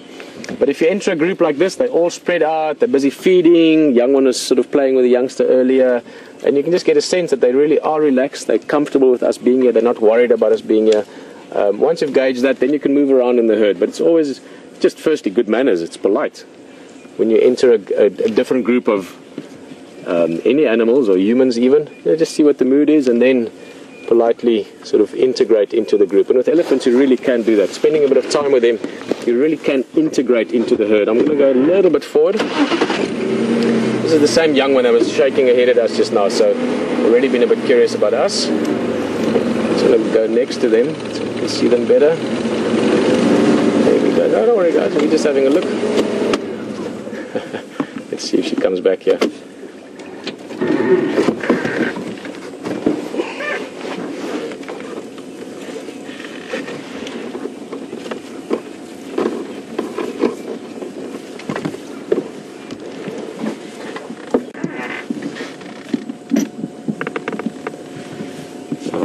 I'm just looking over towards our left here. There's another young one, a little bit older than the other calf, but certainly they would be good friends and they would grow up together over the next years. This one's also only a few months old.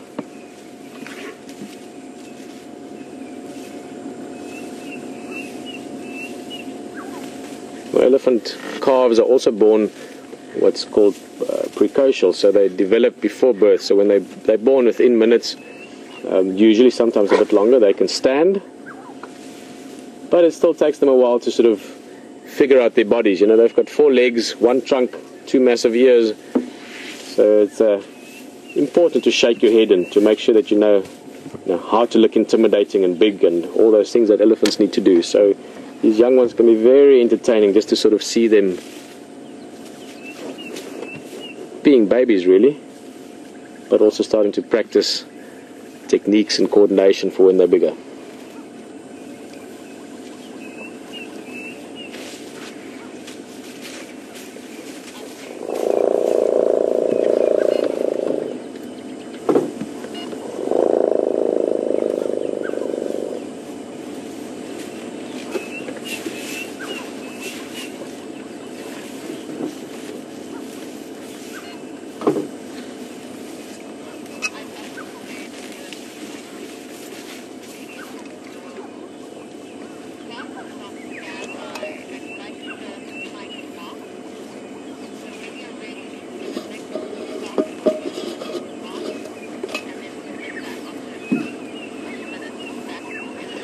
But a beautiful view of the tusks there. With elephants you actually have right tusked or left tusked elephant, and you refer to it as the working tusk. In this case it looked like her left tusk would be the working tusk, and that just refers to the tusk that they typically use. If they're stripping bark or breaking a branch or digging something out, they would typically use one side rather than the other because they're slightly more coordinated, the same as we are. We're right-handed, most of us, but many of us better coordinated with the left hand, and some of us equally coordinated, left and right hand side. Being ambidextrous, I always thought is quite a nice thing to be, especially in sports. But that's also a skill they develop over years. So elephants learn how to use their trunks better, how to use their tusks better once they have tusks. We're going to stick with this herd a bit. Hopefully this youngster comes out more into the open. It's always lovely to see these little guys. And from one of the biggest animals in the world and the biggest one on land, we're going to look at something smaller. But let's just say it might remind you of elephant in terms of the ears and the wings. So enjoy that, and we'll see you back here in a bit.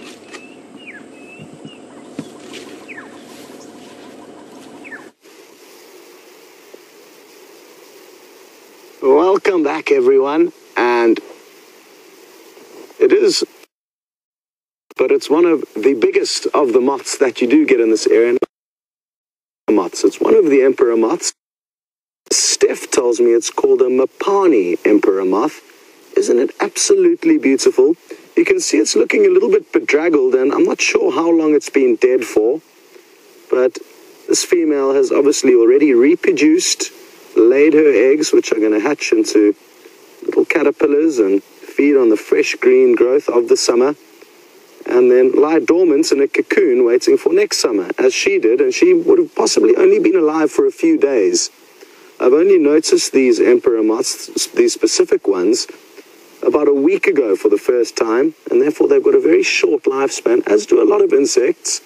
And if we take one last closer look at it, it's quite interesting. It's got a very fluffy head, and this fluff also goes onto its underside. And you wouldn't believe, but according to Steph, the experts believe that this furry head is not simply for an aesthetic appeal, but it's to confuse bats who send out frequencies, and these hairs will absorb those frequencies, kind of diffusing the audio that the bats will be receiving. So they won't know there's such a big, tasty morsel nearby. And interestingly enough, it's got another mechanism which it will use to try and deter predators from eating it, and these are these massive false eyes that you can see. So when it's perched down, any animal that looks at it may think, oh, well, this may be part of a bigger beast than it actually is. So some very clever techniques to try and prevent any predators from feeding on it. If I hold it up like this, you'll see it's got quite a big juicy belly, so a lot of predators would enjoy feeding on this moth. But this one, as you can see, survived its whole life without being fed on and has died naturally before we found it not too far away. We're going to continue on the trail of this male leopard. We're not too sure where the female's gone. The male was walking down just behind, down to our left, and we're going to continue through this area. It's absolutely beautiful in here, but quite thick, so we're taking it slow. We're testing the wind every now and then, just to make sure we don't get ourselves into any trouble. And hopefully we're going to have some more conclusive evidence as to where this leopard's ended up before the end of this. We're going to continue though and send you back to Pieter, who's hopefully repositioned to get you a good view of the elephants, especially that cute little baby. Enjoy it.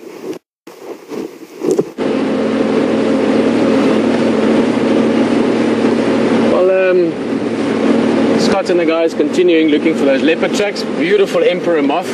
It really is amazing, the small things out here. I mean, the flowers and the insects and the birds that you see out here, especially in summertime, is unbelievable.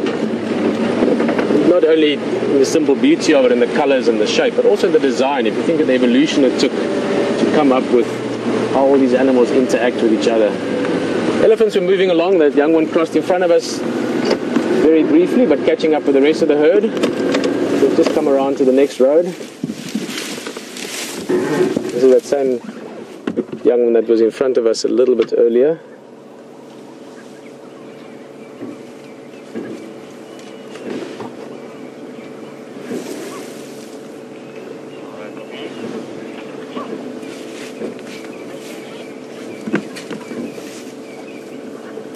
And these elephants are, I wouldn't say constant, but in sort of continuous communication with each other. They do talk to each other a lot. We don't always hear it. In fact, we only hear about a third of what they communicating or saying to each other. the majority of their communication is too low frequency for our ears to pick up. So we hear the trumpets and the rumbles, but a lot of it we don't hear at all.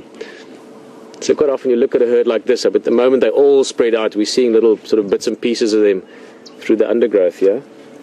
But you would sometimes watch them and suddenly they all move as if on call, and it really is what happens then. Let me just walk back a little bit. We've got another one walking in from the back there, a bit of a swagger in the step.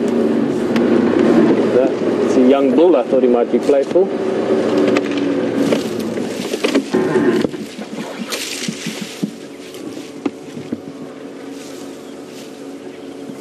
So if there was, for instance, danger, let's say there were suddenly lions around or something that disturbed the herd, they would all gather up very quickly. But at other times, maybe they're busy feeding, and then the matriarch or one of the senior elephants decide, listen, it's time to move on towards a waterhole or to move on to a different area. Most of the time, you'll just notice it from the behavior. Maybe they'll all stand still and they pick up the ears and listen, and then suddenly just all move in a direction. So lots of communication. Even though they don't see each other, they can still talk to each other very easily. Let's move on a bit. Not on as in a way, just on as in through this herd. There's about the next 200 yards or so, there's elephants spread out sporadically. Would love to see that youngster again. And of course, always nice to have a talk, so we'll go through a few questions if you have any.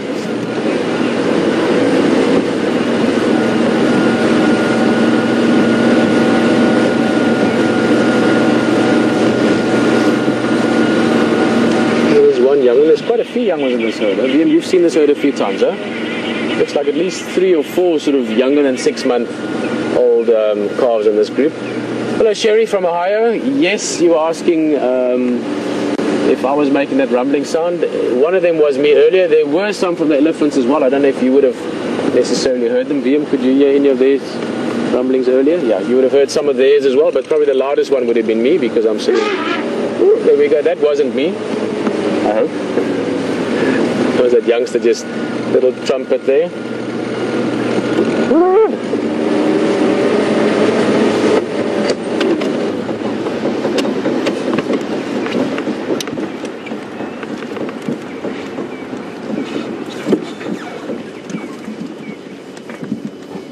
They seem to have a knack for doing this today, Wium. When we stop, they go behind the bush. Okay, most of them have crossed the road now, so let's go in here a bit. I actually want to go around a little bit. There's another youngster. This is a bit older. He's about 1.5 years old or so. I want to go around, see if we can't get close to the little ones again.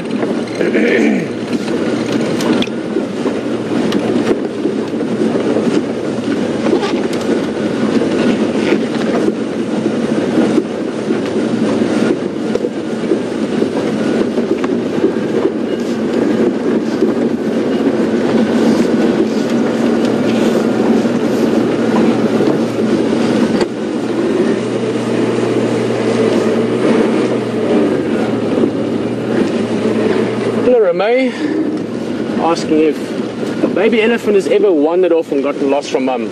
I'm sure, you know, over the last few thousand years that must have happened on a few occasions, but I'm sure not often, if even at all. Reason being, again, they can communicate over great distances with a low frequency sound, but also elephants have got a great sense of smell, so the mum would easily be able to track down the youngster. But I'm sure over the years it has happened where young ones got separated from the adults and not been found again, but I'm sure not common in any way. Let's have a look at this youngster.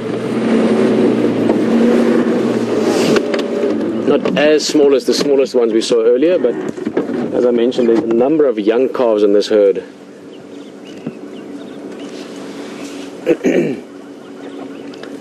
Maybe Karen or one of you that saw the herd earlier at the waterhole, if anyone has an estimate of how many, but it looks like at least 15 or 20. Look at the ears all up.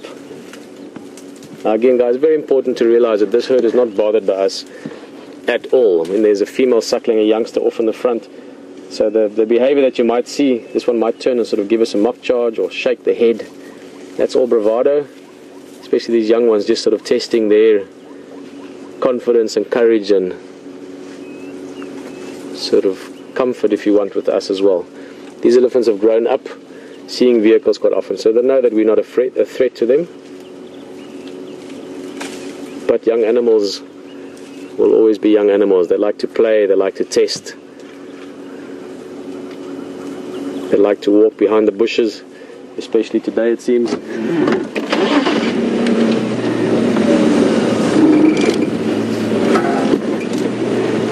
a bit of a clearing up ahead again. I just want to see if we can't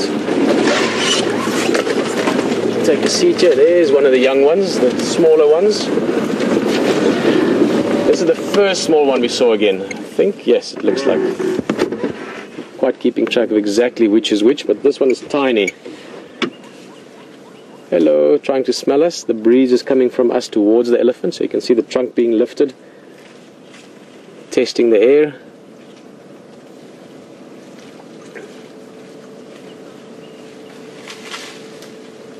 Hey, little guy.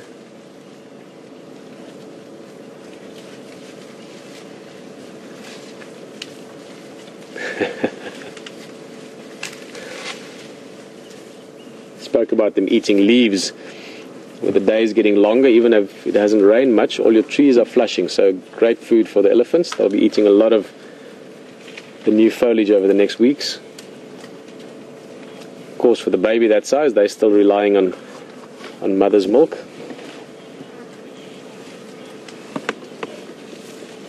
Here's another one, giving us a mock charge.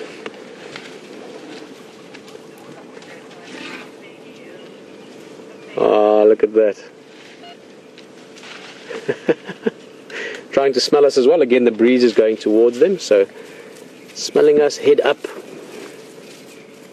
Brave to come and stand right in front of us on his own. It looks like a young bull, and then running back closer to one of the adults again. That reassurance always welcome.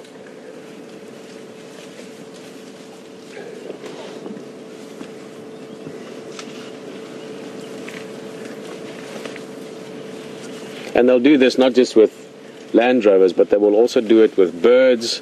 They'll do it with other animals. I mean, over the years we've seen baby elephant mock charge, if you want, or play with, if you want, in another way, with buffalo, with other elephant, with starlings, often at waterholes. They're one of the birds they chase around often. I've seen them chasing dik-diks or thickneys, those sort of camouflage birds around the waterholes. Anything they can play with, just practicing that elephantness. Let's stick with those two youngsters a bit. Right in the middle of the herd now, there's a couple of big ones around us. Let's see where we can see the most. Just out of interest, the elephant was scratching his belly there just now, but this tree here, it would be a great place for a leopard to run up and have a view from the top, but this was pushed over by elephants possibly years ago, and especially in the rainy season when the sand is wet or the ground is wet, elephants often push these trees over either to get to the leaves at the top or quite often to get to the roots, and quite often those trees will keep on growing, so you find a lot of sort of these funny angled trees around here. Let's just sit here for a bit. We've got one of the big ones, one of the young bulls here, not young, but young in the sense that he's not a dominant big mating male, but he's separate from the herd already, but spending some time with him. Coming up on the left, that was a clumsy explanation. What I meant is that, let's come back to the elephant society, or the social structure. Your breeding herds consist permanently of adult females and youngsters, led by the matriarch, and then you'll have bulls like this, often joining them, sometimes just for company, no other reason than just sharing some time with them. Quite often they would know these herds from before, very often they would know them well, but it's not because he's mating. If there was a female and estrus here, you would have some big bulls, most often at least one of them in must, following the herd around. So this is just some company for the herd. These bulls will play an active role in the elephant herd as well, meaning if there were lions, suddenly the bulls would also intimidate the lions, or they would also play with the calves. So it really is a beautiful social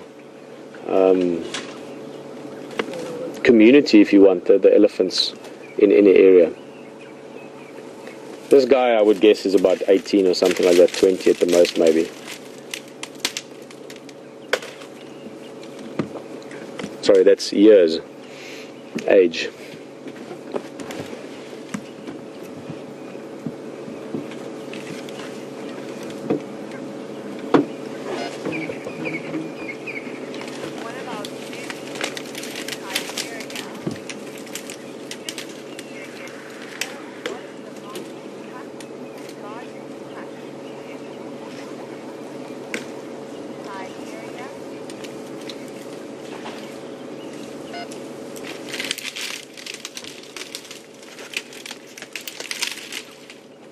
come back to the age of this bull. Bull elephants, well, all elephants, but bulls especially, they do grow through their lives. So it's not like us humans where you stop growing. So they get substantially larger and even taller still as they get older. And also from their mid-30s on, their skulls grow faster and their tusks also. So elephants have substantially larger tusks the older they get. Question from Siberia just asking, what's the largest tusks I've ever seen? Trying to think now. There was a great big bull. We've seen some big ones over the last year or two.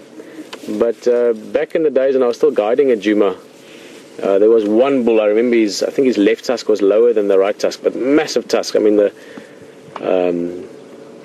where they sort of come out of the lip, they were easily as thick, if not thicker than my thigh. A really big bull. We didn't have a name for him specifically, but he was probably the biggest bull I'd ever seen. His tusks were almost touching the ground, but he would have been probably 5 feet, 4 feet at least taller at the shoulder than this guy, and more than, or close to at least twice his weight, probably 7-8 tons. I would guess this elephant we were looking at now at about 3 tons, 3,000 kilograms, which is about 6,500 pounds.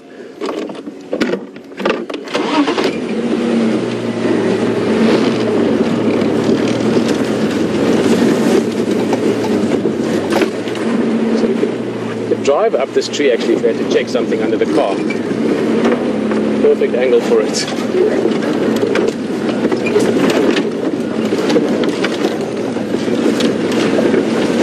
We're going to stay with these ellies a bit more. I think they are moving into thick stuff again. We've had such a lovely view of them. So if it gets too thick we might leave them be. But let's see if we can get a last look at those two youngsters. Oh, there we go. Sorry, little dude. Come. See, now we're stopping. Hopefully that gives him some more courage.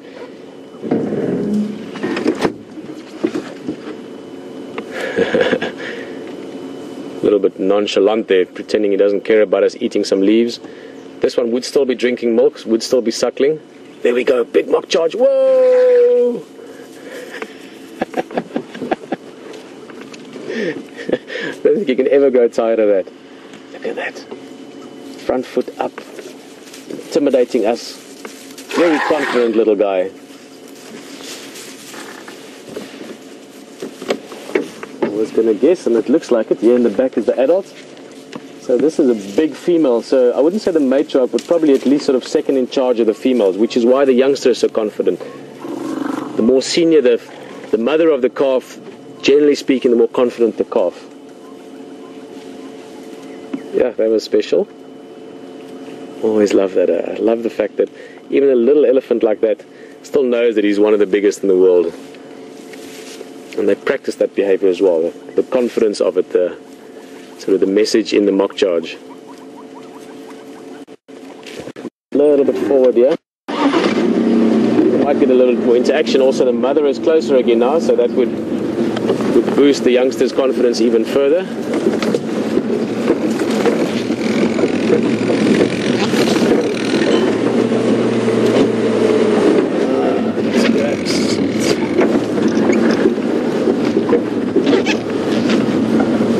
Can't see many of them, but within sort of 30-40 yards we've got 1, 2, 3, 4, 5, 7, 8, 9, like 12 or 13 elephants sort of in a more than a half moon, like a 3/4 moon shape around us at the moment. There's some on the right again, another young one. Now most of these young ones would be close to not necessarily their mothers, often their mothers, but otherwise they stay close to other senior or other not senior necessarily, but other older elephants in the group, and they all help. As I said earlier, even the bulls that visit these groups, they all actively take part in the social structure of the herd, so they would play with or teach or show things to the youngsters, even if it's not their own direct offspring.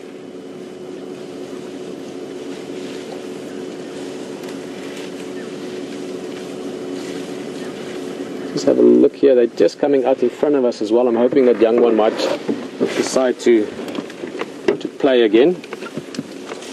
Just have a look here. There's the same one that was giving us a little mock charge earlier.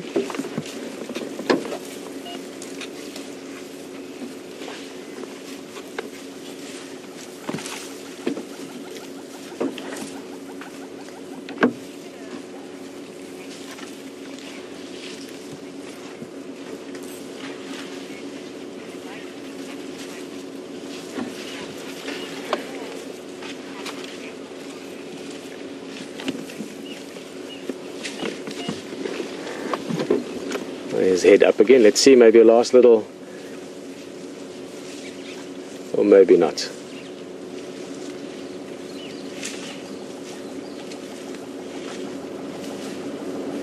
Guys, we just spend a minute or two more with these ellies.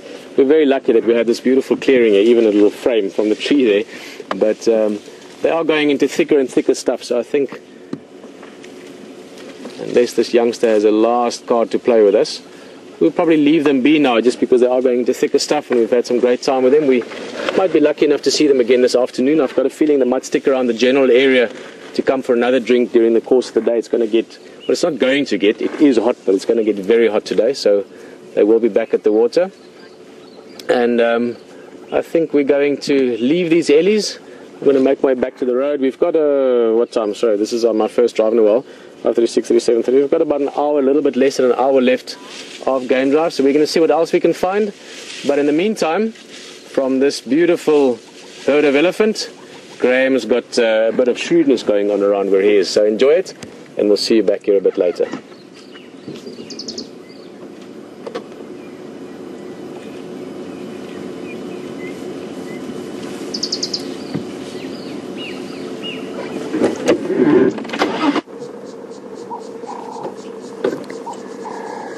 Well, folks, we just stopped at this tree here to see these beautiful little creatures, but they've just disappeared right to the top of the tree. I'm going to roll back a little bit. We've got ourselves a small troop of vervet monkeys. Just whilst I'm rolling back and Brian's trying to get a little lock on them, I just wanted to quickly round up our little bird. We've had our bird sort of quiz, I suppose, or your opinions, and we've had loads of people, Penelope and Linda, and loads of other people on Twitter and email giving us their thoughts on the species that they find most common. Beautiful call in the background you can hear there as well, Cape Turtle Dove, one of my favourites. But we had a lot of people saying Birchall Starling, we had people saying Lilac-breasted Roller, Franklins, we had people saying Grey Lowries and loads of other things as well. So I don't really have a definitive answer on what the most common or prolific bird is, but I have to tell you that birds are incredibly important to Africa, and incredibly important to your drive or your encounters, and it's just a matter of stopping sometimes and listening. Now, that Cape Turtle Dove is a quintessential African sound for me. And you might hear off in the distance as well, there's a water pump, and that's a part of Africa as well. We all have to get water. But yeah, fantastic feedback from everyone. So lots of different species. Most common answers that were coming through were Birchall zebra, lilac-breasted rollers, fork-tailed drongos came through as well, and also francolins and other species. And I think one of the things I find really interesting, folks, is that we can never give those birds a cursory glance, as I always say, because they are all very, very special as well, just because we see them quite often. Now, we've got this little vervet in this tree here, Brian, and he's just being a little elusive. I'm going to try and creep up a bit closer, folks. I know Peter was with some amazing elephants just prior to you coming to me, so just want to see if we can. We saw the shaking of those leaves. There they go. They go right to the ends there. A little tricky. It's going to be just a black silhouette, sadly. Or a silhouette, sorry. Right out on the ends there. Of the limbs, Brian. Very tricky for Brian to put.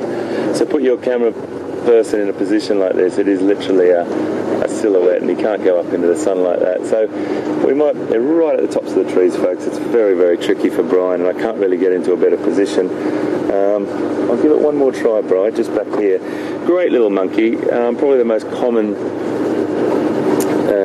primate in this part of the world. We don't see baboons as much. Have you seen baboons lately, Brian? No. I'm just going to go around here, just off just to the side here, just to have a little look. Brian won't be shooting back into the sun then, and we might get a little look at them, but they go right to the tops of the trees. And sometimes they'll play game with us, and other times they'll just hide. You haven't got anything there, have you, mate, really? Tricky. Anyway, folks, up in those trees, and it's not that tall a tree, but it just goes to show you how quickly they can disappear into the foliage and hide. You can see a tail. There's a tail, Brian. Just through there, you can see that. I'll just stop for you. Little tail hanging down there. There we go. Little tail, and that's about it. The elusive vervet monkey. Very, very funny little guy. And that long tail. Beautiful, beautiful creature. They live in all different kinds of woodland and habitats. And really super creature.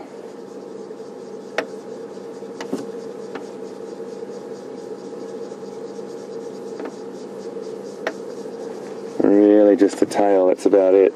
Can't really talk about the physiology of them that much without looking at them or seeing them, but we'll come across them again. It's always one of those things, you've got to keep looking, you've got to keep looking around. We hit a couple of little gremlin areas down there before and had to get out of that zone down there. It's funny, you know, sometimes we get a little signal drop out in a place for no apparent reason, and you know, when you've got brains on these things like Graham and Alex and Eugene and Peter Brent and all these wonderful heads on this, and you know, there's an incredible amount of knowledge that goes into broadcasting this signal. There's some things that you just scratch your head, and the guys try constantly to improve, always trying to improve, but I know that you understand these little dropouts is part and parcel of broadcasting live out of the African bush.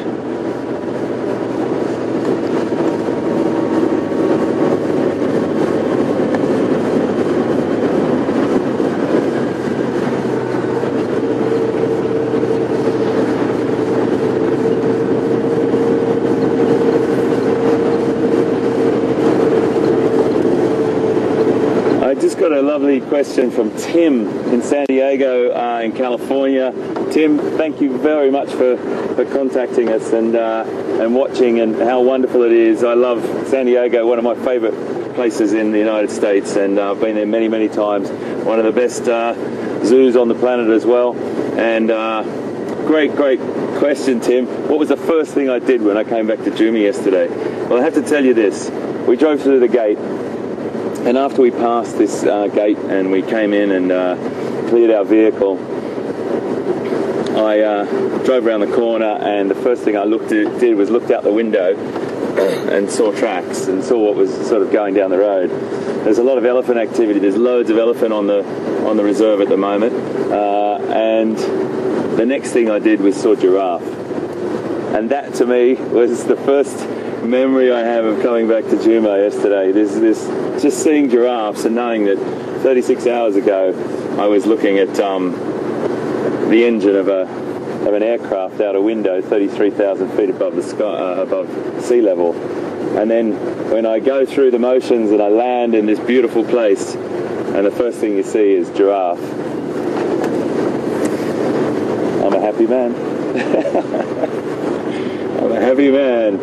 So Tim, thanks mate, thanks for watching, so great to have you on board as always.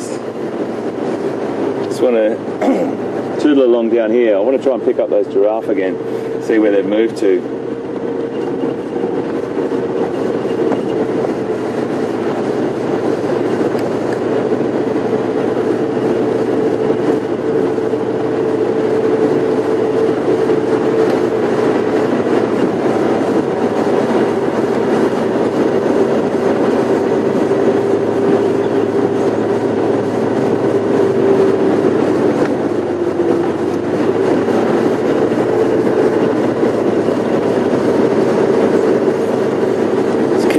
Out here, folks, and Bryan as well. They're probably going to be over in this area here. Got a great question from Lorene and Lenny. Thank you so much. Again, thanks for watching. Always a pleasure to have people I've probably never met or I may have met, and please excuse me if I don't remember names, and as I said, the old memory's going a little bit these days, but all you wonderful people, Lorene and Lenny are asking how giraffes communicate. Well, it's a pretty hot topic at the moment, I have to say.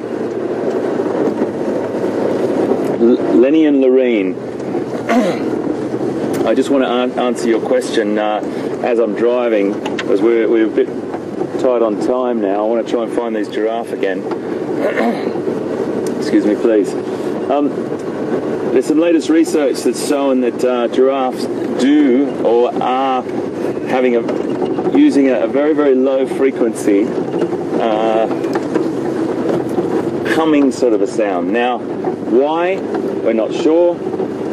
As I said before when we first started this morning, there hasn't been a lot of long-term studies done on giraffe, and I think there's as we speak, there'll be scientists planning a study on giraffe and what that humming sound or that frequency that they use is for.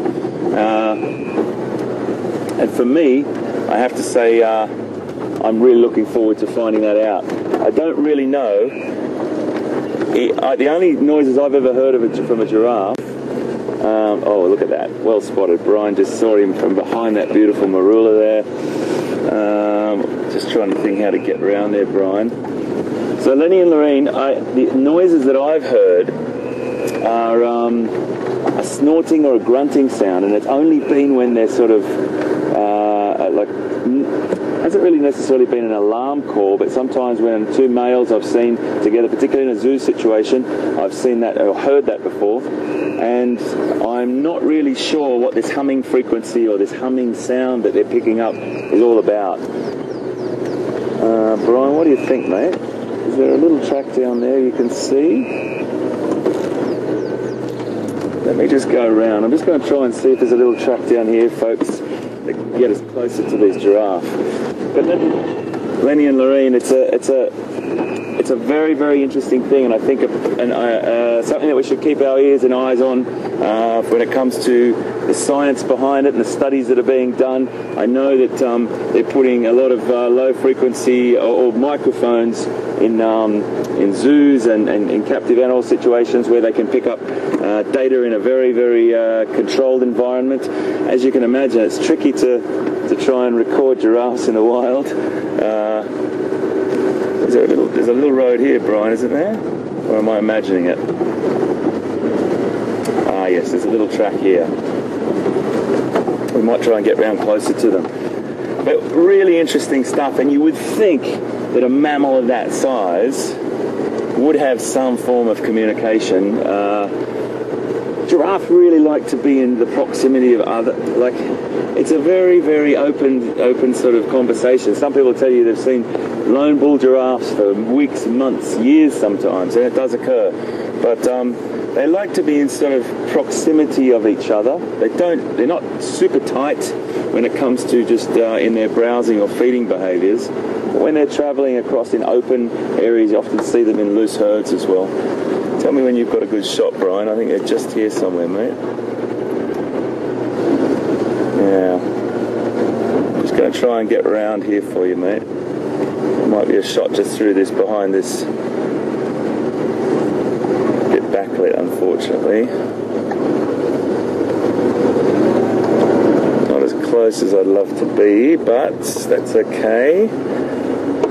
Right, it's just, sorry, mate. Always trying to get out, your partner in this whole team is not very good there, mate, is it? Brian's going to try and get a shot there for us, folks, while we'll just see what these giraffe do. But always getting your camera person or your buddy in the back there into a shot position is quite important. You can see what that giraffe's doing at the moment. You'll see that big bolus of. It's a little bit backlit. I'm so sorry.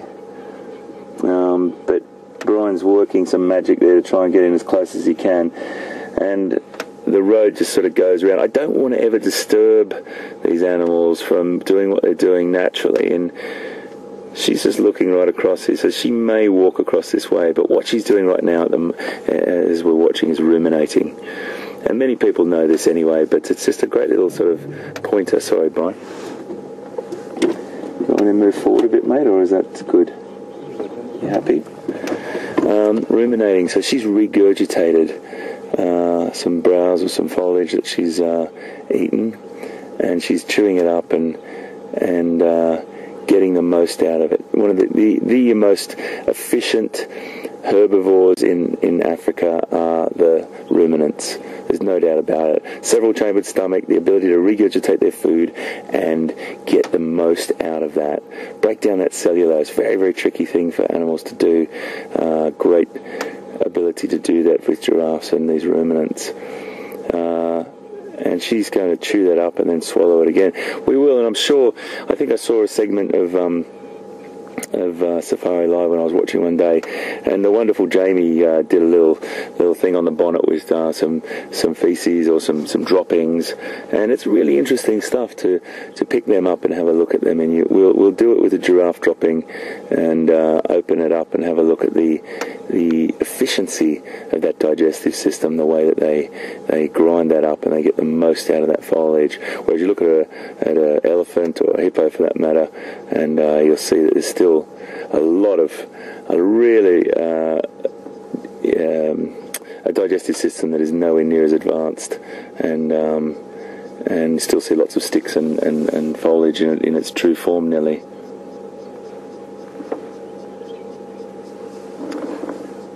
Just looking around to see where the others are.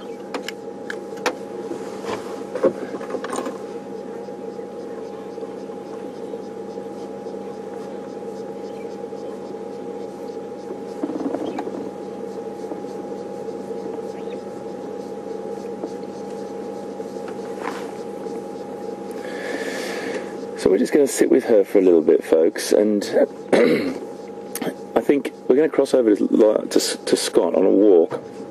And Scott is amazing with what he picks up from and he gleans from this real fine detail. And on a walk, it's one of the most fantastic things about it. You can stop and look at the small stuff, really important, and tracks and signs. And as we just talk about the giraffe having a really efficient digestive system, elephants have not as efficient a digestive system, that's for sure. And they will strip loads and loads of different vegetation sources, roots, bark, leaves, everything. But anyway, Scott's going to tell you more about that, and we're going to cross to him now.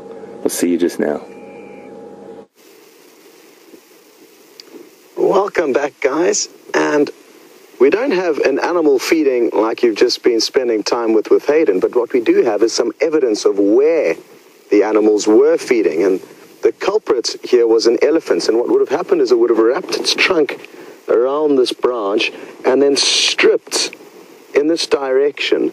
And look closely, you can see all the little bits of leaves that have been crushed against the branch as the elephant would have stripped its trunk against it. You can even see these little pieces of bark bent in the direction that the trunk moved, and it got all the leaves it needed to off this branch and then put some of them into its mouth.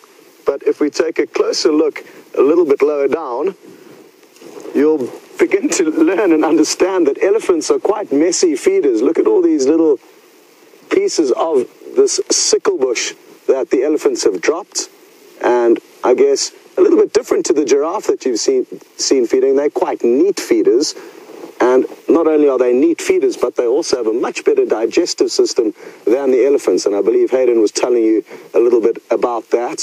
So I guess a bit of wastage, but other animals will make the most of that. So even though the elephants are a bit wasteful, this will potentially be a meal for an animal that couldn't reach up to these leaves, and will thank the elephant for dropping them and leaving them behind. One last thing that I would like to show you, because it's something to look forward to in the coming weeks. There are already a few of these sickle bushes in flower, but this is the initial bud, and all these little bumps that you can see are going to sprout into bright yellow, purple, and white lantern-looking like flowers. So their name is a Chinese lantern, one of the name that is given to these flowers. So that's something to look forward to, because they should all start flowering soon, although there are one or two that are already flowering. We're still on the trail of this leopard. He's heading in a westerly direction, so hopefully we're going to find him at some stage. If not this morning, maybe this afternoon. But it's been good fun following his trail and seeing what we can find along the way. So we're going to continue, and while we do, we're going to send you back to Hayden with the giraffe. Enjoy.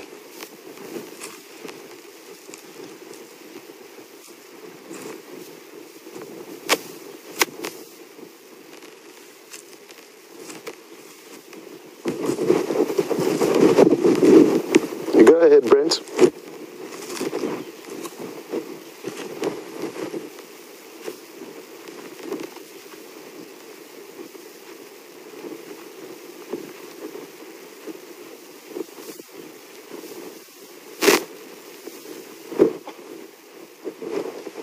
Confirm they are in the drainage on Buffelshoek cut line, just east of Gowrie cut line.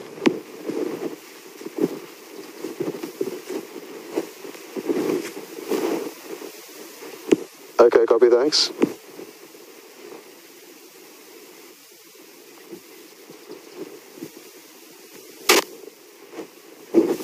Well, apologies everyone. I thought we were going to be sending you back to Hayden, but I'm told we are still live. I just got an update through from Brent there, and he says that he has found some more tracks. They're also still working these tracks, and they're up on Buffelshoek cut line, probably about 500 meters away from where we were. So apologies for that confusion, and apologies for leaving you and Jeandré behind us over there, but good to have you back.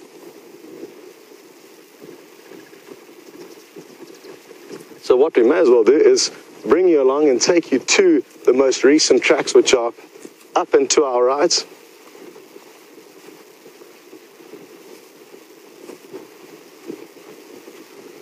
And because we are still away from those tracks, we aren't necessarily going to keep you with us anymore, and now we shall send you back to Hayden. Goodbye.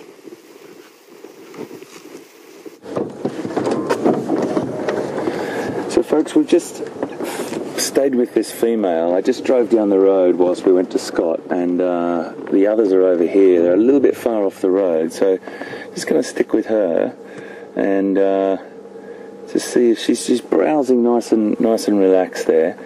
I'll just put my nose into here a little bit further, a little bit closer. I think she's very comfortable with us. I don't want to move her on, but we'll just nose a little bit closer while she feeds. So just apologies while I just start the vehicle.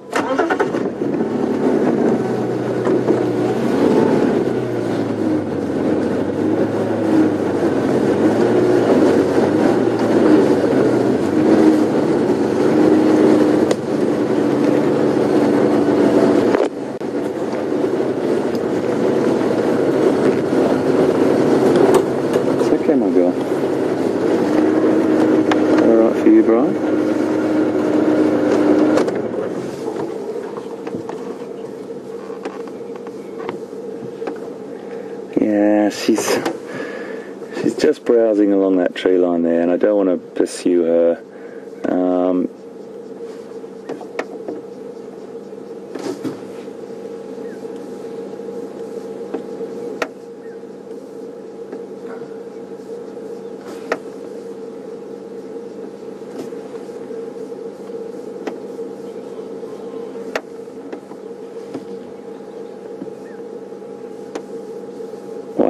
She's gone right over to this other road now. We're just watching her walk off. I've worked with giraffe for a very long time, folks, and when you can sit with them in a captive situation, and that's a situation that the animals are generally bred normally, and I'd say they, in this day and age, definitely bred in captivity. You get a chance to really notice the difference in the changes, particularly through the gestation period. Now, I'll talk a little bit more about that as we go around. I just want to try and get another eyeball around the other side on her and make sure, again, we just let her feed along this vegetation line. We don't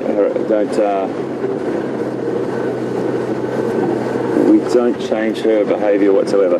So my point is that I do think that she might be in the early stages of pregnancy. That's what I'm just trying to get at. She's got a little bit of a healthy looking belly there.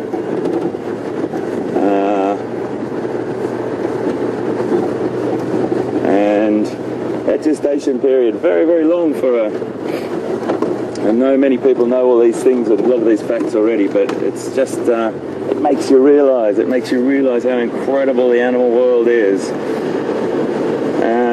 15 months gestation period. But boy, when that little creature comes out, that calf is born and is ready to roll. They hit the ground, and in a very, very short space of time, they can get to their feet. I'm just going to really nudge our way up here gently and just be with this female for a bit. But she's beautiful now. She's come a little bit closer to this side of the road. I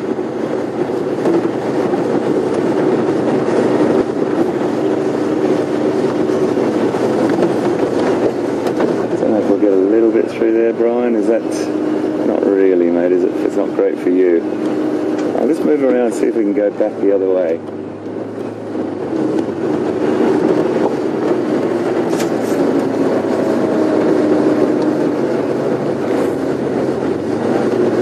So while I'm trying to reposition everyone, I'm just going to... I'll find a nice spot. We'll just get her used to us as well. And I'm going to just reposition. We'll get comfortable with her. And whilst I do that, as we always say, the small stuff is really, really important to watch. Come across and have a look at what Pete's up to now. We'll see you right now. Well, guys, welcome back this side. Beautiful giraffe.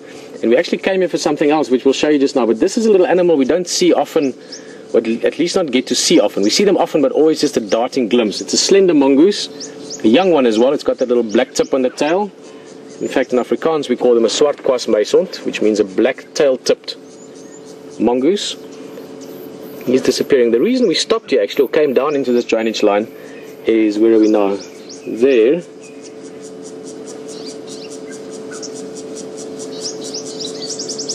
Something that always feels ancient and primal and almost dinosaur-like. It's a monitor lizard, or more specifically a rock monitor. And this is a guy we've seen before on drives. Wium was saying they've seen this one twice in the last while, apparently on an old buffalo carcass a while back. And the reason we can recognize this monitor lizard, even though he's disappearing now, try and have a look at his tail if there's one last opportunity. We'll see if we can see more, but he's going into thick stuff. His tail is a bit short. And I remember him from actually years back, so that's an old injury. I would guess probably from a leopard, a lion cub, hyena, another monitor lizard, maybe he was younger, would have bitten that tail off. But yeah, he's gone into the... Yeah, we're not going to see more of him. Stunning though. Rock monitor, as the name suggests, they're often around rocky areas, around where we are. Oh, you've got him again, Wium. Brilliant. There he goes. There we go, walking away from us. You can see that tail and the sort of side-to-side movement.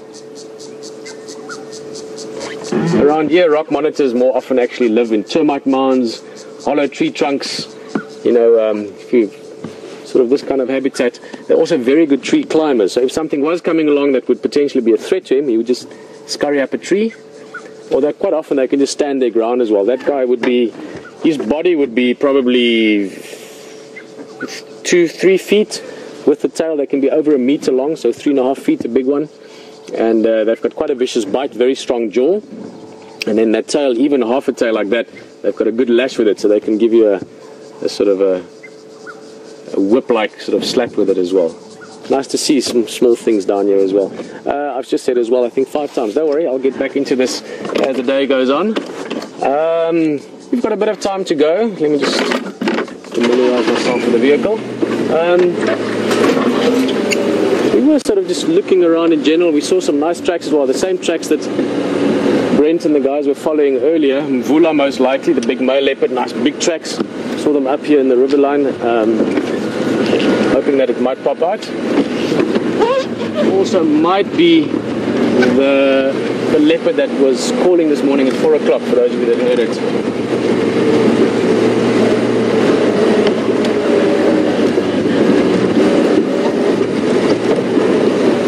You know, one of my favorite collective nouns, you know, you can speak about a shrewdness of monkey, I was mentioning that earlier, or dazzle of zebra is a nice one as well. But I love the word journey. Journey as a whole is a beautiful word, but a journey of giraffe is just such a beautiful way of describing them.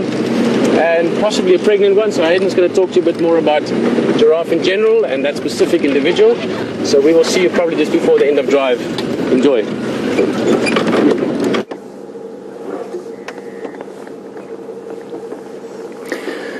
So we've just stayed with this female now. I just had some amazing elephant vocalizations over beyond her as well, which is probably what she's looking at. So we might come across them, or they might come across us any second as well.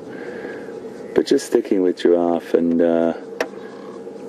we did have a question come through just before, and just get that question again.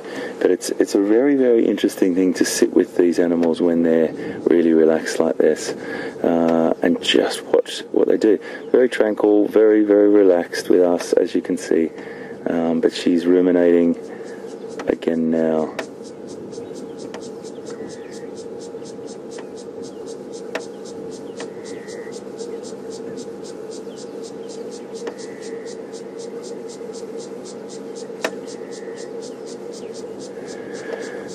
So we've got a great question from Mars in Arizona, in Tucson, Arizona, and about what's the effectiveness of the digestive system, or ruminant's digestive system. And it's a very, very interesting sort of set of a very complex but at the same time efficient digestive system, and how it's evolved. Goodness, I probably have to look up a lot of information myself on that, but you will always find in an evolutionary sense that these successful animals, the most successful hoofed animals, even toed ungulates, they're called, ungulates being the sort of the proper name for hoofed animals.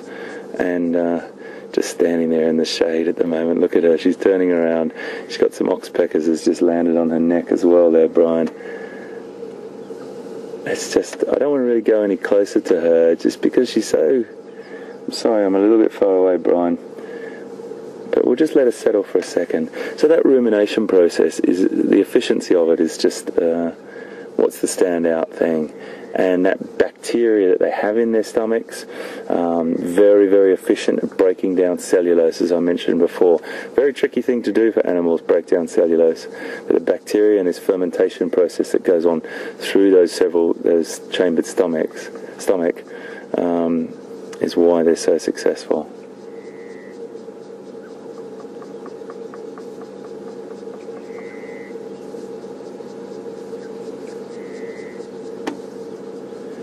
So that fermentation process also, it happens in the second part of the stomach, the biggest, well, I think it's the second biggest, I might be wrong there, stand corrected, chamber called the rumen, and that's where that sort of the most breakdown occurs.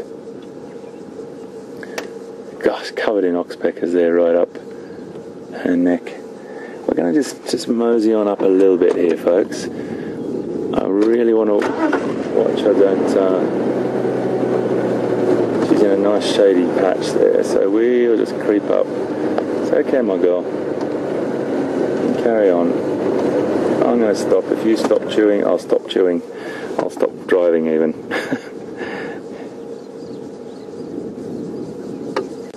Very beautiful.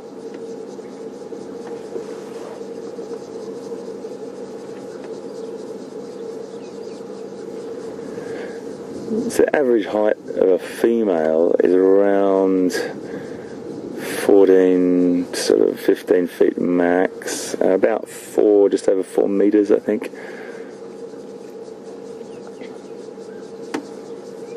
And then you get right up into the sort of 18s and 19 feet with males. Again, I can't quite remember what the highest recording is, but I'm pretty sure it was around 19 feet, or about just under 6 meters. And they've carved out this niche. They've got this niche that they exploit on the vegetation line that is it's just fantastic. The only other animal that really competes with them is the elephant.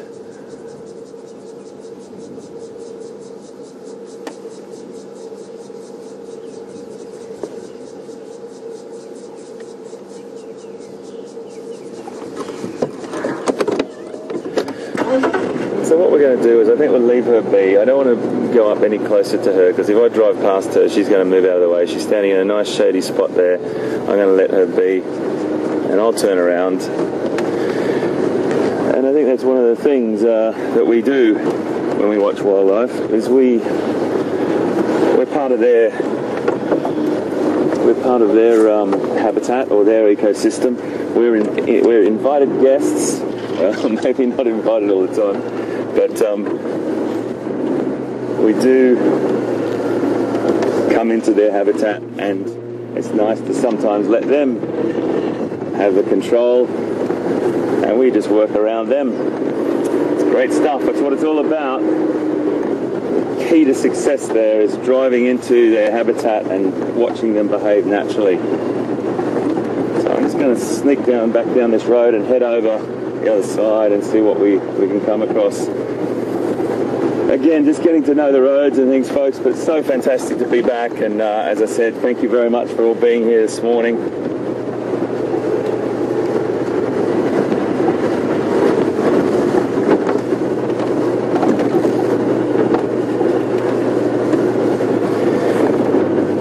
As we drive, we don't always have the opportunity to get super close to things, and as you walk through the bush you can get a very different perspective, and I think that's what's the beautiful thing about Safari Live. These bushwalks intertwined with the drives, different concepts and different perspectives on the natural world. And I'm going to cross over to Scott now because I think he's got something really interesting for you guys. We'll see you just now.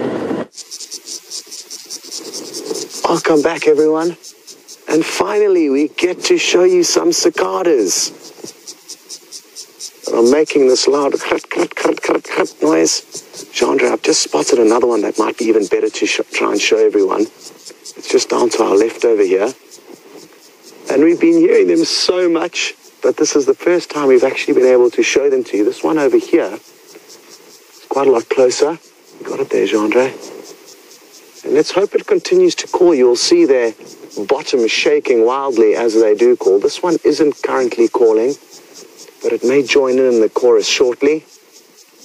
They are littered over all of these magic Gowrie bushes, but are not only on them, they're also on a few knobthorn trees, but are enjoying creating a loud cacophony in this area this morning. I'm happy to finally be able to show them to you. I know a lot of you have got them in your home countries, but they're very camouflaged and hard to see.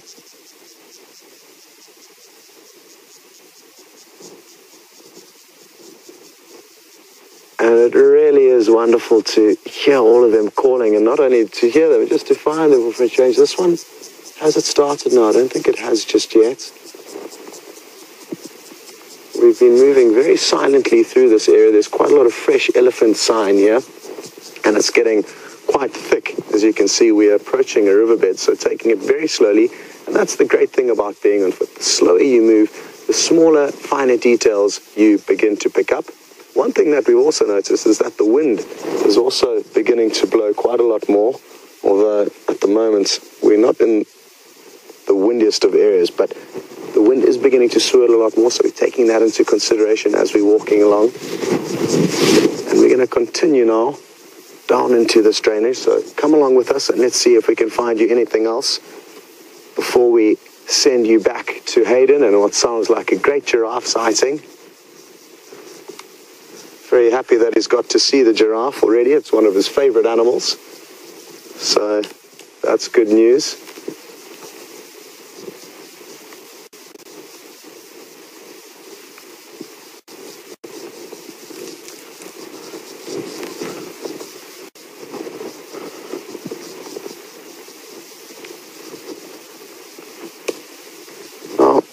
Spending a lot of time tracking this morning, and Jonathan in Texas would like to know if, sorry, I've just walked Jeandré through a tricky area there. He's getting snagged on a tambuti tree, or at least the antenna is.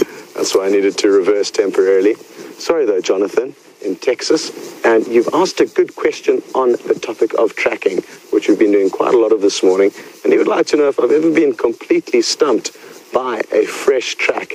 And I certainly have many times, and I will continue to be, because it's incredible how the power of your brain, and that coupled with lack of experience in tracking, can cause you to underestimate what actually has happened on the ground. And quite often we will see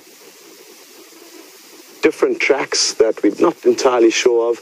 Honey badgers and porcupine are two tracks that are quite easy to confuse between one another.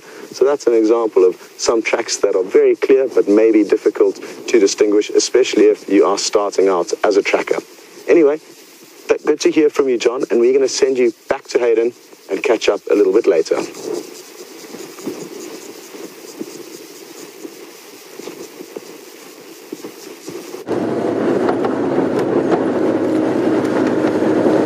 So just, we heard these elephants somewhere here, just vocalizing before, and I was just going to just scratch around here and have a look for them. We left our giraffe back there feeding nicely. What do you reckon, Brian? What's your gut feeling?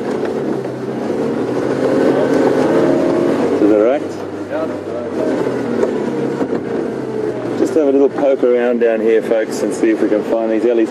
At this time of the day too, the temperature's risen dramatically, and you'll find the elephant will be going into cooler, shaded areas just to maybe browse and get out of this heat, or they'll be at a water point. But again, I just drove past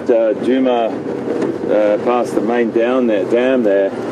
Goodness, there's a tiny little patch I think you saw with Peter earlier this morning of those just mud with a couple of catfish in it. So it is a really, really dry time. The rains will come, and I think these water holes are desperately waiting for it. I can definitely smell ellies. There's a beautiful, beautiful smell of an elephant in the wild. It's just this sweet smell of it's very hard to explain. It's a musky sort of a smell that you know, it's their droppings and their urine and everything, but the smell of the elephants themselves. So it might I probably am not describing it, not selling it to you that well, but it is a very, very beautiful smell. And just to give you a little sort of sensory update as well, you know, the temperature's rising at the moment, which you know, has a tendency the temperature rising, the hot air rising, the smells you don't get as much now at this time of the day as you do early in the morning or late in the afternoon when the cooler air is around. But when you do come across those wafts of elephant or lion or something like that, it's a fantastic smell. It just starts your heart rate rising. It's beautiful.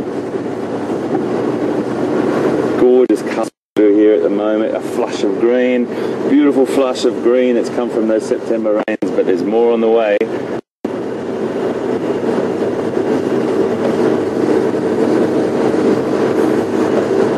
Keeping my eyes out.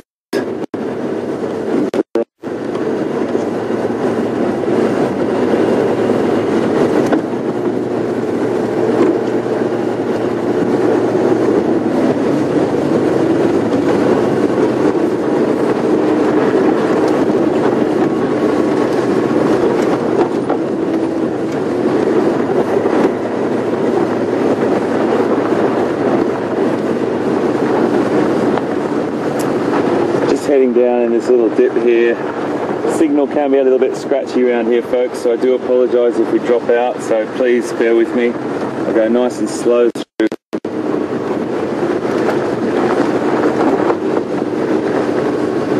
Definitely heard elephant just here a second ago.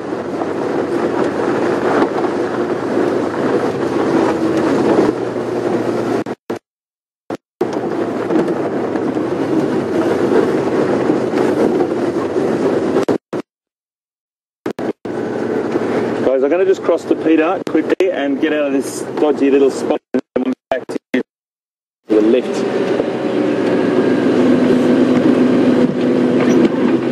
And it was, I think, about 3 minutes to live. We were looking for the leopard, and then we spot a leopard in the tree. So maybe not today, but maybe next time again. Well, some good stuff with Hayden and the giraffe. The cicadas are amazing. Shows you the eyes on those guys. To spot a cicada, normally the only way you find them is by very carefully trying to find them by sound, but most likely if you see them flying and landing, that's pretty much the only way to really find them. They're amazing in the sense that they can also make their sound louder and softer to try and sort of confuse you as to where they can actually be, and obviously camouflaged better than almost anything. We're not far from camp now, and I'm just hoping to bump into something here in quarantine, which is what we call this sort of general area.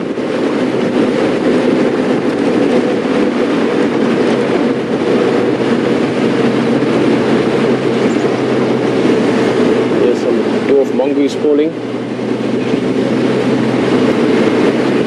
Wasn't really an alarm call, it was more just saying there's something. Obviously probably looking at us, just letting the other mongoose know that something's about, but nothing to be concerned about. It's not a leopard, it's not an eagle, it's not a snake.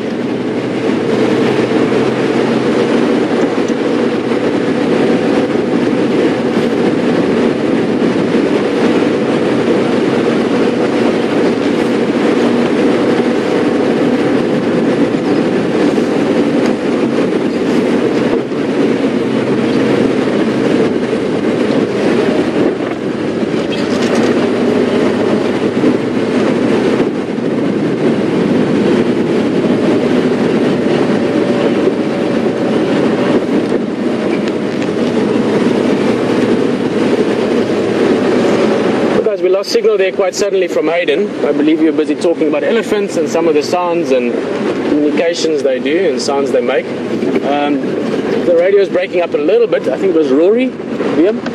Rory or Roy?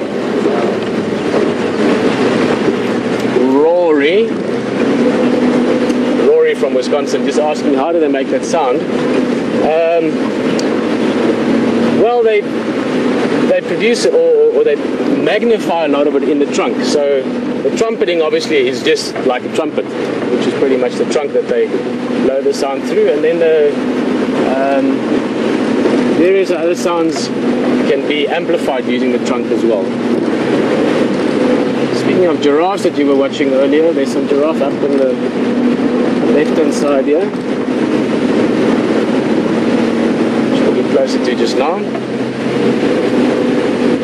And Rory, it's not just the trunk in the sort of the extension part. Typically we look at the trunk and you think of the long part of it, but also right in the base of the trunk, so up where it sort of joins up with the skull or the head. In that area, there's a lot of sound that can be produced and manipulated. The elephants are probably better at making sound than I was right there, but they can manipulate or alter the sound as well in that area. So in that sort of base part of the trunk. Speaking of sound, one of the quietest animals, some giraffe.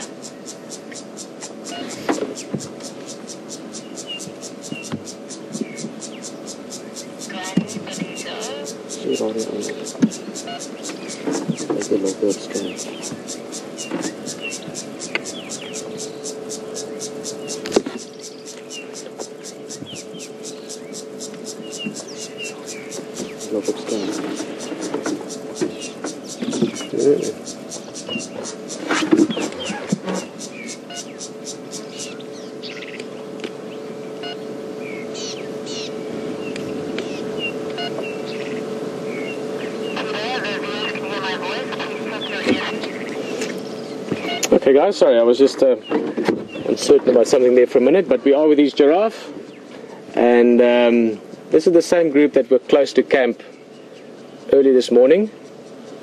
This is also a female, possibly pregnant as well. She's got a nice big belly, but giraffe don't have a fixed sort of gestation or birthing time really, that they've got a fixed gestation period, but birthing season, like for instance Impala and kudu would. But again, there is an increase in young giraffe in summertime, so likely to be a few of them walking around with baby giraffe folded up like contortionists inside the mother's belly. It's been a beautiful day. Giraffe, ellies, impala, lots of game, and just to be back in the bush is really such a pleasure.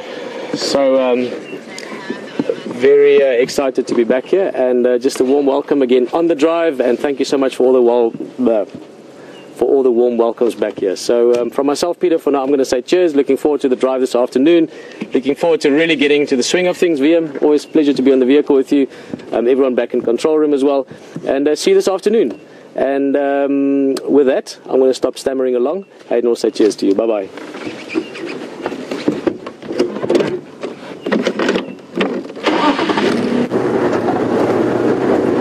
Well, folks, we found the elephants. They're, as we said, they're in a little clump of vegetation, little hollow just behind a termite mound over there. I'm not going to disturb them either. It's very, very thick through there, and it's a breeding herd as well, so they were vocalising. There was a bit of unrest, so we don't want to disturb them too much, and it probably would take us about 5 or 10 minutes to get in there. So I just wanted to get up to a little area here and stop on this road and round up and just say thank you to everyone, and tell you that we'll be back later on this afternoon to do exactly the same thing all over again. And it's going to be a fantastic week, and just a great pleasure to be back here with everyone, and what a great team of people. I'm just going to drive around this corner here and stop on the top. I do apologise, I'm just driving a little bit fast because I want to get to a better signal spot for you. When I say fast for what I normally drive. Here.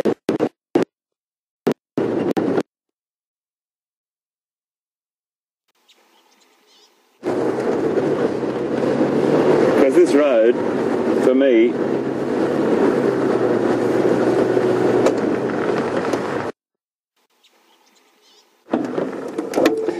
so that road ahead there is a road that I've seen many a thing come down. I've been driving here at certain times of the day, early in the morning, beautiful light coming over here, and I've had wild dog walking up the road.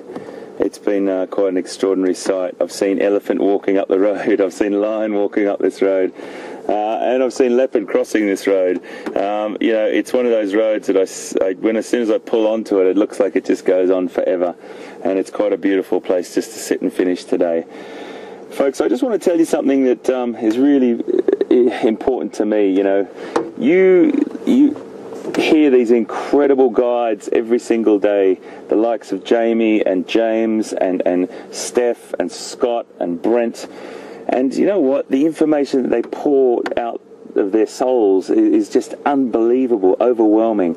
I want to tell you how incredibly unique this is. I watch this from all over the world, and this thing, Safari Live, there's nothing like this on the planet.